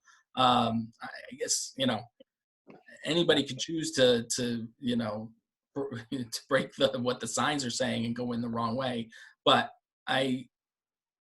most of our traffic is going to come off of Washington Avenue, from Highland. No doubt.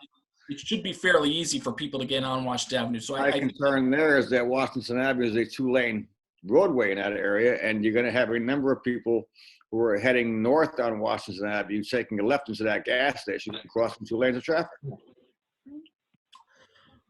Yes, but I mean, I don't know how that's different than a lot of gas stations around. Just because we screwed up once doesn't mean we have to screw up twice.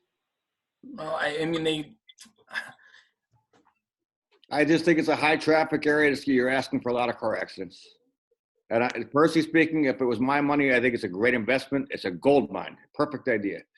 I just have to be taking the side of the citizens on this one, saying it's a high traffic location. You're going to have Bridgeport PD out there more times than you want.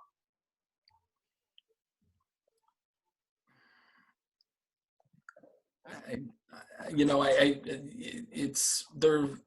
There's a number of sites along Washington Avenue where you could take a left turn into the site. It's and they all create the same problem. Chris, I fully acknowledge that as somebody who travels that route very routinely. Yeah. I am aware of how many businesses are there, and I am also aware of the driving habits of the people. And I'm also aware of the fact that we're simply trying to throw more difficulties onto that roadway by doing this. Well, one of the benefits, Commissioner, is that Washington and Highland Avenue is at that corner is one of the places on Washington Avenue, one of the intersections, I should say, on Washington Avenue where there is a light. Yeah. So I think that'll certainly help as well. I know there's other intersections on Washington Avenue where there isn't a light, but this is one of the intersections where there is a light, which I think should help. There'll be a break there in traffic for people to cross over onto Washington Avenue. If the commission had concerns regarding the traffic, I'd be happy to get a traffic consultant to look at how we have the signage and the markings laid out, and to look at this, this particular area and make sure that this was, that there's enough, there's enough safety measures here, and that having the light there is sufficient to guarantee the safety over at this intersection for people entering and exiting the site. We'd be happy to do that. Okay.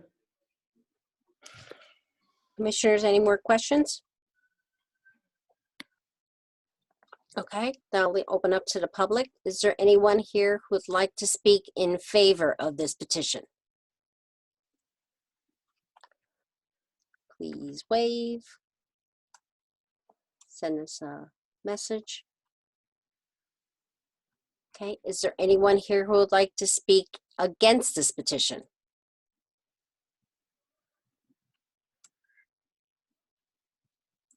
Don't see any waves or chats. Nick, do you see anything? I do not. Chair, Dennis Buckley, if you're going to take Attorney Russo up on his offer of a traffic survey, then you would need to continue this till next month, if that's That what is correct. Commissioner Right. Jakes would like. So, God bless you. So commissioners, are we all agreed upon we would feel much more comfortable if we received a traffic consultant report from Attorney Russo on this? No, I don't think that's worth the aggravation. Draft report's not going to give us any good news or bad news out of the whole deal.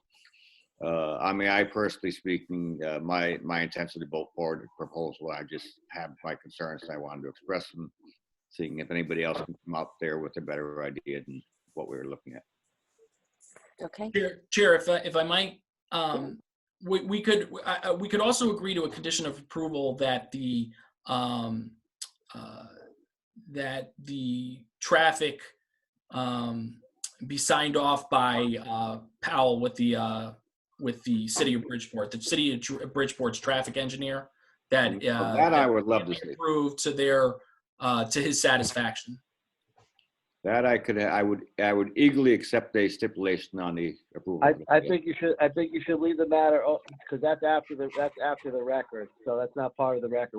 We ran into that issue before on a matter where we're going to have the city engineer opine on something afterwards based upon backing, and in court the judge made us redact that from the record and not allow that to happen.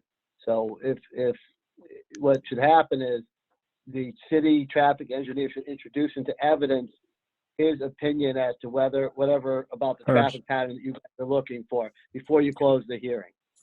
All right, that's. Once the matter is closed, you can't take any new evidence, and they're not bound by it. I'm not looking to hold anybody up. I just had that happen one time before. And once we make a mistake, I don't like to repeat the mistakes.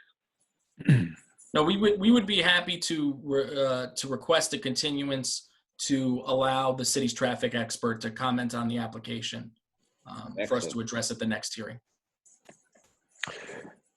Okay.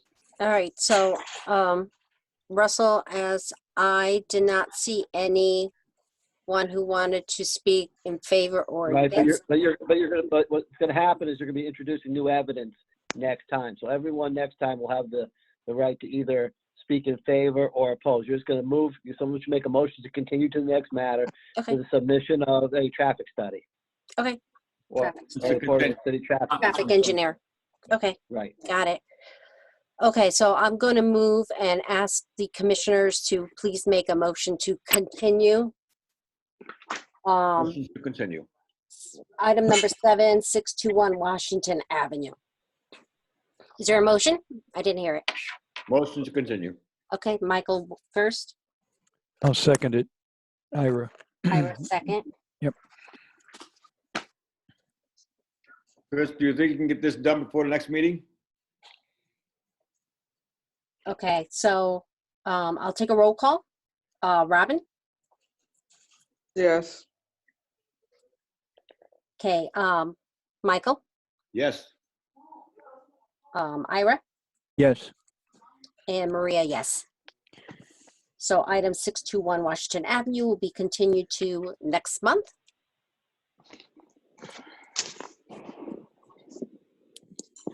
Dennis, do you need anything from us?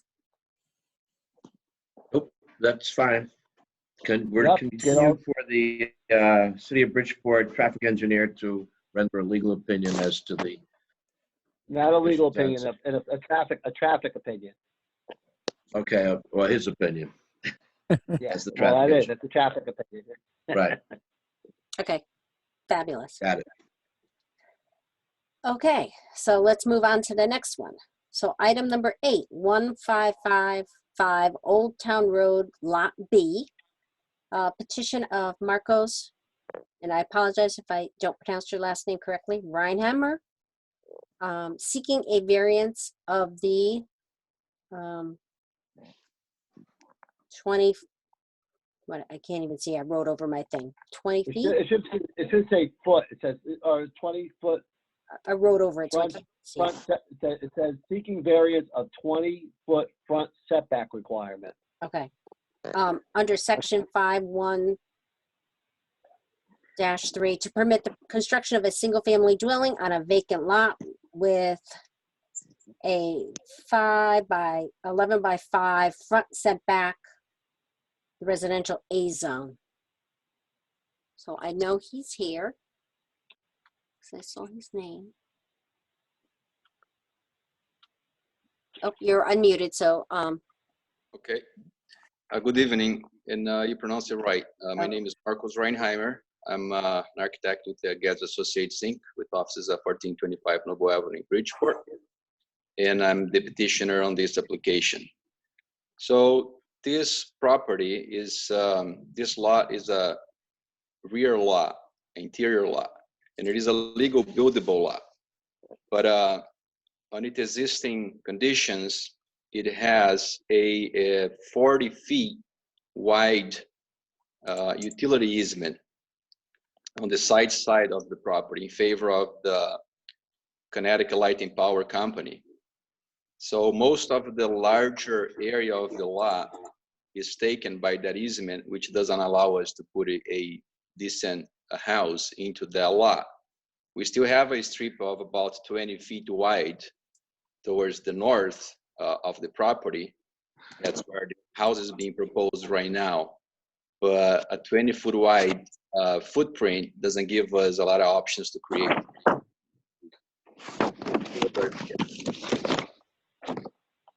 for this property. So, you know, looking into the requirements of the RA zone, the front setback or the street setback is 20 feet. house that the existing house at the front of the lot, on the lot A, it sits far back from the street, and it is 20 feet from the rear lot line. That's the existing house. Now, on the proposed house, we are asking for the front street setback or the street setback to be waived or from the required 20 feet to 11 foot 6. To add that up with the rear setback of the front lot or the front house, you have 31 foot 6 distance clearance between the two properties. And on a conventional 50 by 100 foot lot, on a conventional lot, approved lot by RA zone, the minimal setback, if you have 6 foot on one side and 6 foot on the other side, you have like a 20 feet clearance between properties. So now on this house, we are proposing actually 31 feet, 6 inches from the edge of the front house to the proposed new house. And that's what we are asking for. That's the only variance we're asking is the 11 foot 6. So the application is to require this 11 foot 6 from the 20 required front setback, street line setback, to permit the construction of a single family home. The home is approximately 2,000 square feet, 4 bedroom, 2.5 bathroom house with an attached garage and some parking as well on the south side of the house. And it's a comfortable size open floor plan, first floor, and a master bedroom on the second floor, laundry, and 3 more bathrooms and a hallway bathroom. So, and a half bathrooms at the first floor. Okay, so a question, is this all with the existing 1-story wood frame resident? Is this all one property? This is one property, okay? And you're splitting it up? Well, right now, this is an approved, we are not asking for permission to subdivide because it is by right already subdivided and recorded with the town. So it is a legal buildable lot. The square footage of the lot exceeds the 7,500 square feet. So it was granted already through the regular zoning standards as an interior lot, and it has been approved by engineer zoning and being recorded. So it is a buildable lot. We're here only requesting the variance for us to be able to accommodate a better design. Other than having a 20-foot wide house, we are proposing a 29.5 foot, so which give a better option for the layouts within the lot. That's why we are requesting the front lot setback. That's the only variance we're requiring. So as far as for the hardship, the existing unique physical condition of the lot and existing utility easements create an exceptional difficulty and an unusual hardship. The property is an interior lot and it contains an existing 40 feet wide utility easement in favor of the Connecticut Light and Power Company, which does not allow for a house to be built on the wider portion of the lot. Granting the variance will reduce the exceptional hardship and unusual hardship, allowing the owner to make a reasonable use of the parcel of land and will not diminish the essential character of the neighborhood. We're still proposing a single family home, not impair the appropriate use or development of adjacent property, and will be inconsistent with the general intent of the zoning regulation and the master plan. With the exception of the requested variance of the minimum front lot line setback, all other requirements of the City of Bridgeport zoning regulation and standards are in compliance as to rear, side setbacks, accessory structures, building and site coverage, and landscaped area for the RA zone. So for all those reasons stated above, I respectfully requested the consideration of this approval. on the petition. So is there a separation between the both structures that are going to be up? Is there going to be a fence? Is there going to be Yeah. some trees? Right now, there is none. But again, there's a property line right there. Right. Yes, eventually, when the house is built, we're gonna have a 12-foot driveway that connects from the street to the rear lot within the approved easement. And so a fence will be put up with a gate to the rear property line. And at the front of the property is part of the deed that, you know, no landscape or bushes can be put along the driveway. So that was a requirement of the front owner as well. So, you know, we're gonna have a paved driveway with grass along both sides down to the rear of the property. Then there will be a gate into the new lot B, which is the subject of this. Okay. And the only entrance to get into the property is on Old Town Road, correct? Yes. Commissioner Shepherd, do you have any questions? No. Commissioner Natchem, do you have any questions? No, I don't. No questions. Commissioner Jakes, do you have a question?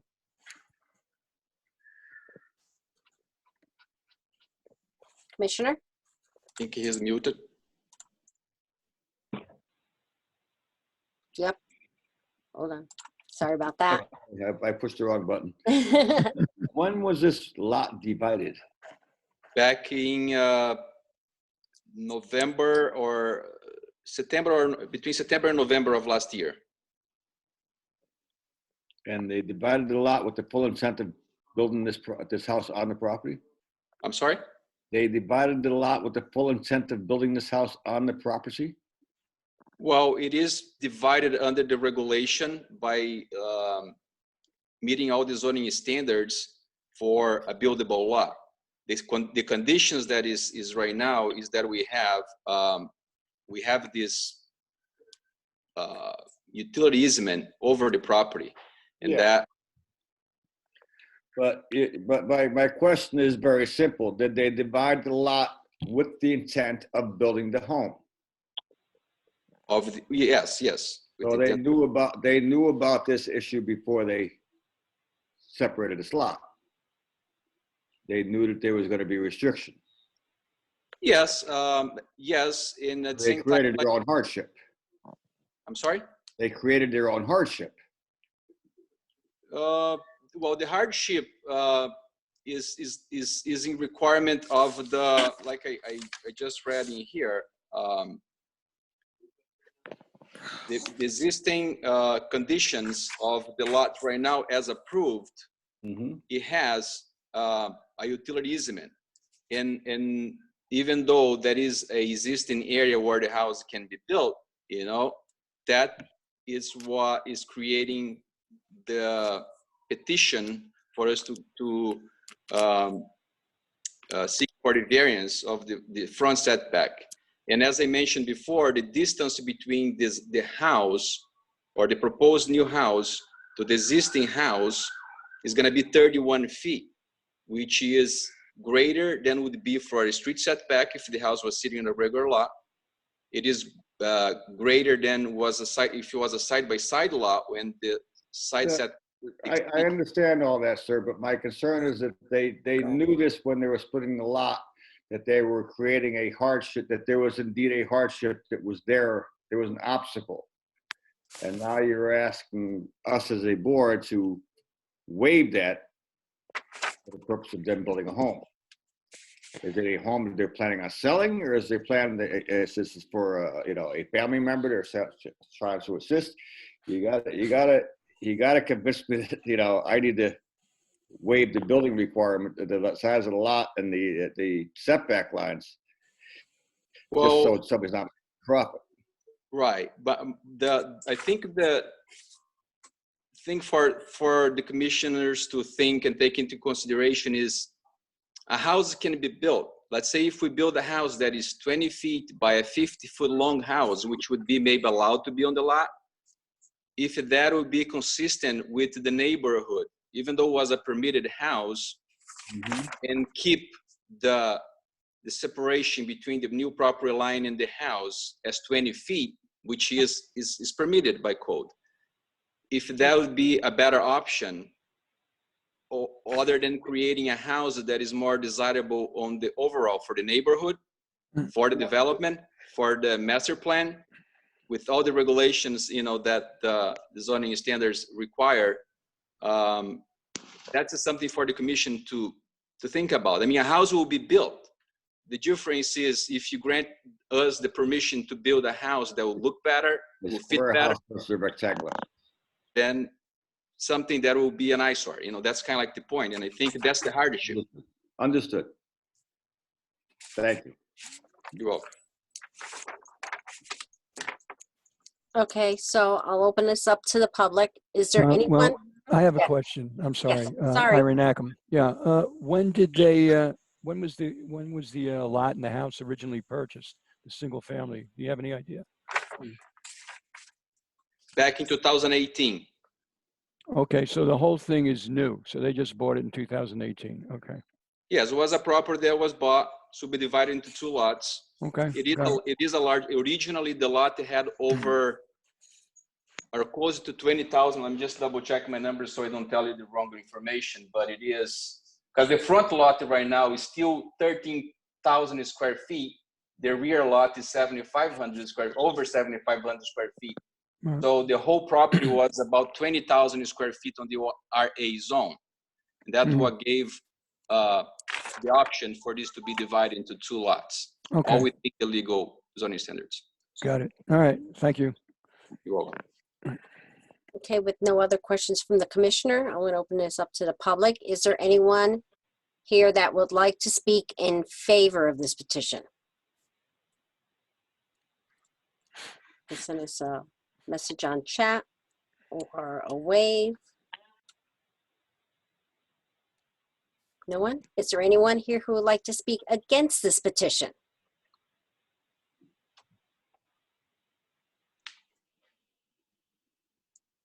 No one?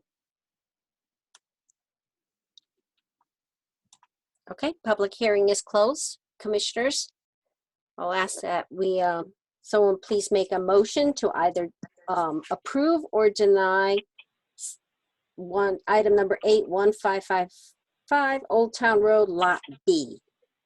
I make a motion to approve Ira Nackham.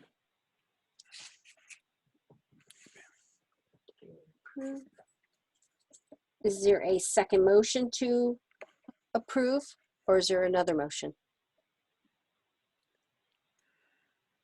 I second it. Robin seconding. Okay, I'll call a roll. I'll do a roll call. Commissioner Shepard, Yes.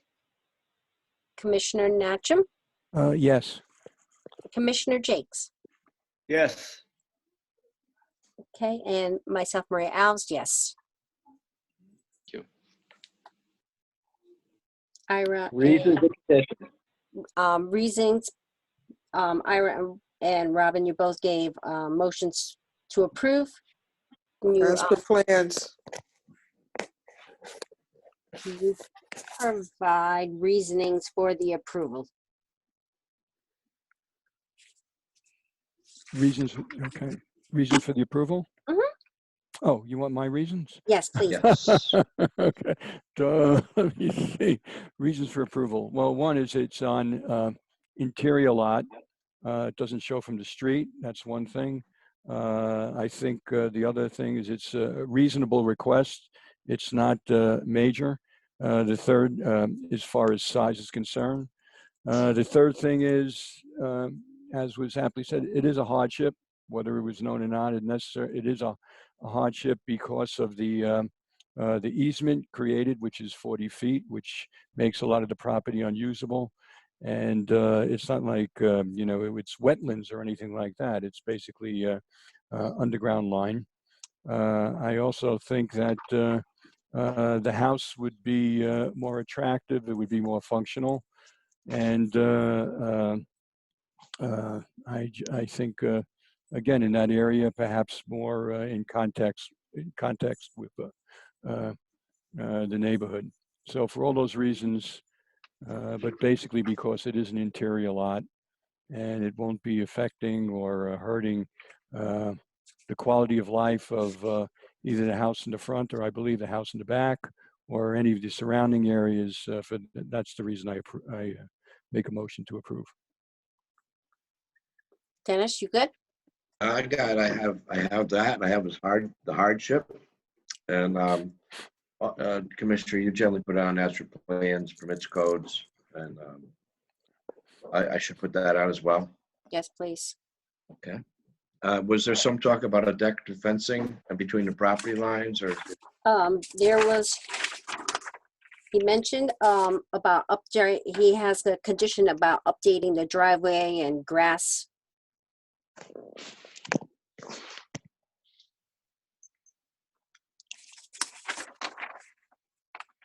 Grass alongside the pavement, right? Mm-hmm. I misunderstood. I thought it was meant to be in between the houses so that it Yeah. gave some privacy to both. Exactly. And the updating of the driveway. Okay. Are there any other conditions, commissioners, that we want to add, or are we good? Good. Good. Good. Okay. Okay. Okay, to the last item on the agenda. Item number 9, 133 Shell Street. The petition of Partners Home Improvement LLC is seeking a modification of the plan approved by the Zoning Board of Appeals on July 19, 2019 to permit the construction of a 2-family dwelling in a Residence B zone. So, Mind you, where you at? There, okay. for the records, Marcos Reinheimer with Gads Associates Inc., office at 1425 Noble Avenue, Bridgeport, and I'm here speaking on behalf of the applicant. So this application is to request a change of condition of approvals or change of plans to permit the construction of a 2-family home instead of a single-family home in an RB zone as approved by the Zoning Board of Appeals at public hearing held on July 9, 2018. So the petitioner proposed to construct a 2-story, 2-family home of approximately 2,800 square feet of living space on the approved lot located in the RB zone. Each dwelling unit will contain 3 bedrooms, a living room, dining room, kitchen, bathroom, and laundry. The site will accommodate 4 off-street parking spaces, 1 space in excess of the requirement of section 11-1 of the table 8.9 of the zoning regulation, and stacked parking spaces are permitted as an accessory use under section 11-1-7 of the Bridgeport zoning regulations. The front, side, and rear portions of the lot are provided with over 50% of landscaped area, which exceeds the actual zoning requirements of 35%. The property is located on the RB residence zone, and most of the neighboring properties located on this block are either 2 or 3 family homes, which make this petition in conformity with the character of the existing neighborhood and does not affect the neighborhood in any negative way. As far as the variances, no variances are requested. The development is in accordance with all requirements of the City of Bridgeport zoning regulations and standards as to setbacks, accessory structures, building site coverage, landscape area, and building height for the RB zone. Approval requested, so the applicant requests a change of conditions of approval to permit the construction of a 2-family home instead of a single-family home in an RB zone, as approved by the zoning board. The property is located on the RB zone. As far as for hardship right now, the property is located on the RB zone, residence zone, and most of the properties located on this block are either 2 or 3 family homes, which makes this petition in conformity with the character of the existing neighborhood. I have a little chart in here. Unfortunately, I don't have need to load that, but you can see, I don't know if you look at my screen right now, but The orange is subject property. The yellow dots are all two-family homes. The green lines are half duplexes. And then there is one three-family home on the rear street near the property as well. So this make this proposed development in character of the existing neighborhood that does not affect the neighborhood in any negative way. Therefore, the petitioner respectfully hereby requests your consideration and approval of this petition. If you have any questions, I'll be glad to answer. Okay, I'm sorry if I missed it. The reasoning why they want to go from a 1 to a 2-family is for their family, or what's the reasoning for it? Now, the thing is on that street, if you look at that, if you look at this chart or this model, there is no single families along the whole street. So even though the house we proposed as of a very similar design of the new house, which, you know, if Nick has the plans, he can pass to the proposed house right now, Nick, the floor plans and elevations.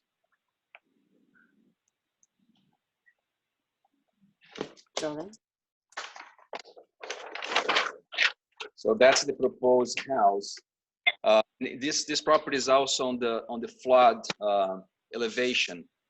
So after reviewing also the engineering plans, we had to raise the house to a certain height, and that also created a hardship because we could no longer have the garages under the property, other than having to raise it too much. So we propose now having stackable parking, other than have the original design was for a 1-car attached to the garage. So this way now we have 2 stackable parking on each side, and the required setback is 6 feet on the RB zone. We are proposing over 9.5 feet. I think it's 9 foot 8 inches on each side, which will allow us to have the parking as well. We have landscaping the front of the property as well, on the sides, and then on the rear. So, you know, this house was now redesigned to go more with the character of the existing neighborhood, which is accommodate most of those properties as 2-family homes. Okay, and that was because of the engineering report, because of the flooding, you had to raise it? Yes, again, if we design a single family, that will be an oversized house, or we still had to reduce it maybe to just 1 floor, make like a range to be able to raise it all the first floor above the flood elevation. So we believe that this is a better proposal for that property, and goes in you know, goes with the neighborhood, with whatever is existing on that street, in the neighborhood.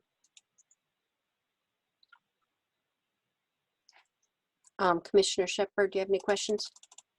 No, so originally they wanted 1 family and then they changed it to wanting 2 family? But all this same information was back when it was 1 family? Is that not correct? I'm sorry, a call came in. I'm sorry, I did not hear any questions. I'm sorry.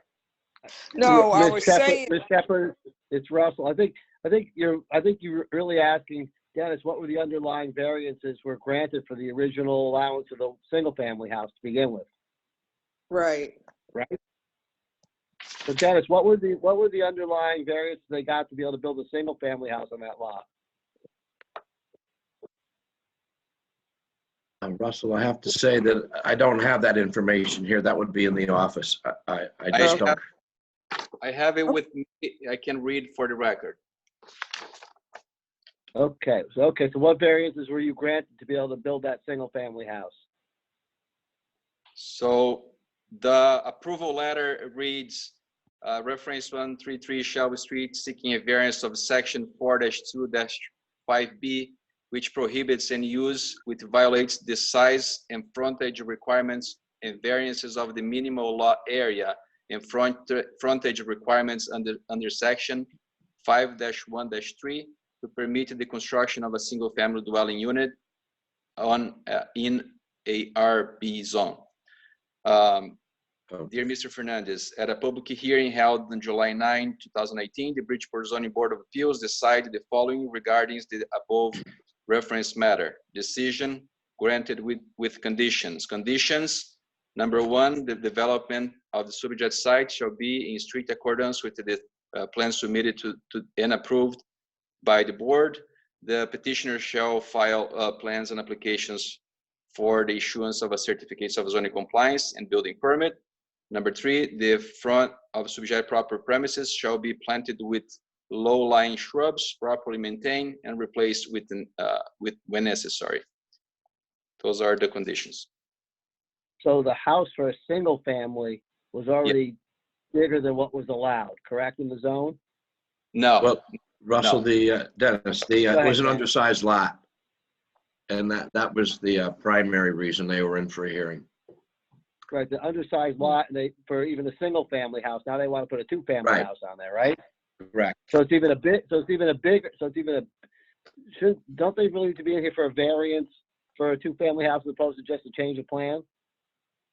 Well, the variance is already in place for a residential use, and this house is actually a little in width. I believe it's smaller than the house that was approved. Right, it's about the same footprint. So what's the square footage of the two-family now? The family is 2,800 because we no longer have the garage space. So that was converted into living space on the first and second floor. And what was the one family originally approved for? Was 2,000 square feet or 2,100 square feet without the garage. So with the garage, about 2,600 square feet. Because the garage was attached to the house. So this is a bigger development than what you had before. It is. So the Residence B zone requires 2,700 square feet of property per residential unit. And how big is the lot? It's 50 by 100, isn't it, Marcos? Yes, the lot is 50 by 100. So you need, you said how many square feet? You need 2,750 27 per unit? 2,700 per residential unit. No, About no. 60%. So that'd be 54, Okay. 5,400 square feet.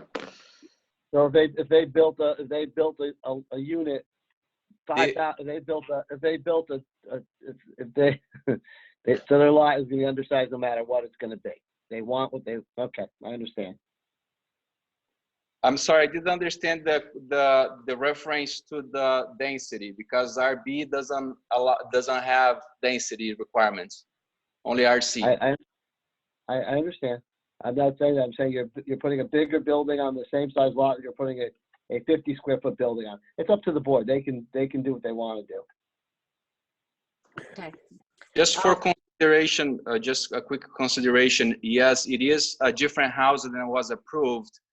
That doesn't mean that the house approved was how am I put it? I think what I'm trying to say is that the neighborhood characteristic is not for a single family house to sit within those two family houses. So this house that is proposed right now goes better with the intent of that. That's fine, but that's not what the zoning board of appeals for. Though I'm concerned about is someone comes in and gets a variance for something they want to build, and later on they come back and they shove something even bigger on and try and take advantage of a variance that was for a completely different structure. It's like to me it's like a bait and switch for the board, and I do get concerned about that. And I would advise my client to be careful about people who come in for baiting and switching on things like that, because once you approve something, and that was a pretty strict approval that they got for those variances. The board gave it time and effort and withheld their judgment on what they could build. So now you have someone coming back in for something that's even bigger than what was allowed there before. As I said, it's up to the board. I just get nervous about bait and switch, where you get approval for one thing and then you come back in later for just an approval for a design change. But the design change is a completely different animal than what you had before. Got it. But the board can do what the board wants to do. Okay. All right. So with that being said, Commissioner Shepherd, do you have any questions? No, that was what I wanted to know. Okay. And I Commissioner thought so, that's why. Sorry. Sorry. I thought that's what Robin was getting at. That's why I said. Yeah. That. Go ahead. So, and Commissioner Natchem, do you have any questions?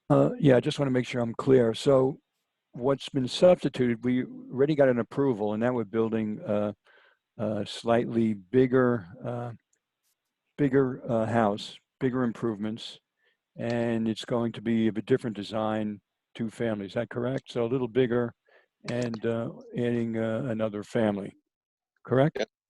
Okay. All right. Thank you. But it is on the RB zone, which 2 families are permitted use, just for consideration. Right, and the whole block is 2 family. Got it. Okay. Right. Commissioner Jakes, do you have any question? No, I have 0 questions. Thank you. Okay, thanks. Okay, with no other questions from the commissioners, I'll open this up to the public. Is there anyone who would like to speak in favor of this petition?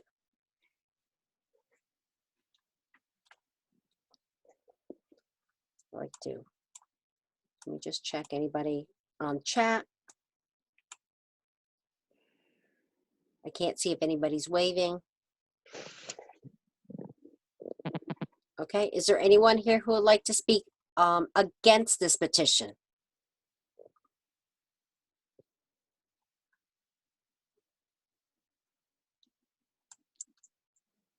Anybody? Chat? Wave? Nick, are you seeing anything? No. You're all set. Okay, with no opposition, no one to speak in favor, I'll close the public hearing. Commissioners, I'll ask for a motion to either approve or deny this petition. I make a motion to deny. Michael? And Ira will second that. Ira, second. Okay, I'll do a roll call. Commissioner Shepherd? No. Commissioner Natchem? No. Commissioner Jakes? No. Okay, and myself, Maria Alves, no. So it's 4-0. Could I have a reason, please? Chair? The use is larger than what was originally planned for. The square footage is much larger. Property is more high, more dense use. A smaller lot. Does that make any sense to you guys about the density of the use? Yes, it does. Well, to me, it does. He hasn't shown any hardship, and it says overuse of the property. Okay. Those are good decisions. Good decisions. Okay. Thank you. All right. With that being said, Russell, I'm closing the hearing, except we have to. No, not yet. No, not yet. Are there any other matters that you need to do, Dennis? Well, let me just. No, Russell, we can't do the minutes, so we'll have to skip that. You've ended the public hearings. You've definitely concluded the public hearings. No question about that. Okay, so go ahead, Russell. No, Dennis, do you have anything else to bring before the board at this time? I do not. Okay, you can't do minutes, obviously, because no, I don't. So, just need your motion to adjourn. Okay, so make that motion. Okay, is there a motion to adjourn this meeting? I'll make a motion. Robin? I make a motion to adjourn this meeting. Is there a second? I'll second. Ira.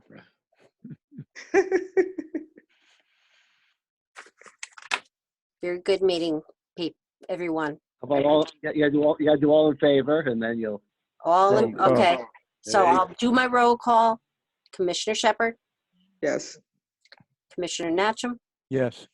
Commissioner Jakes, Yes. and myself, Maria Alves, yes. That would be 8:48. At 8:48 p.m. Okay. All right. Well, you it's very Russell. I want to tell you guys, I think you all did a great job. It's the first time we've done it, and I thought it came out better than I ever thought it would come out. So I give you all a lot of credits and kudos for doing your jobs, doing them well, and keeping it running quickly and orderly. And it was terrific. It was really good. I have to second that, and I'd also like to thank the new commissioners for stepping up and doing a great job. Thanks. Yeah, I look forward to meeting all of And you. the new members shortly and getting you some information. And you did a really good job. A lot of good thought was put into your decisions. A lot of you listened. You were patient. You had a good handle on the plans and the petitions being put before you. So I'm really pleased how well you guys all did. I think, Maria, you ran a terrific meeting. Thank you. Well, Yeah. I appreciate, Mike, Ira, I appreciate you joining us. Thank you. Well, I think we all It's did been very an well. eye-opening experience. Well, it's nice, guys. Everyone asked very discerning questions. You probed the people enough. You gave them enough leeway to talk. It was good, thoughtful commentary for everybody. I thought Dennis, Dennis is working under a lot of trouble because he doesn't have all his files. So he did pulling everything together, and Nick being able to pull things together. And I just thought you guys did a really great job. I'm very impressed. So I don't get a lot of accolades often. So I don't have. I'm very difficult. I'm a pain in the neck. I will tell you that right from the get go. But I think you guys all did a great job tonight. Cool. Thanks, Russell. Thanks, Russell. Thank you. All right. Okay. You all have a good Good night, night, and I'll everybody. talk to you all You too. soon. Good night. All right. Okay, Bye-bye. good night. Bye now. Bye. Bye.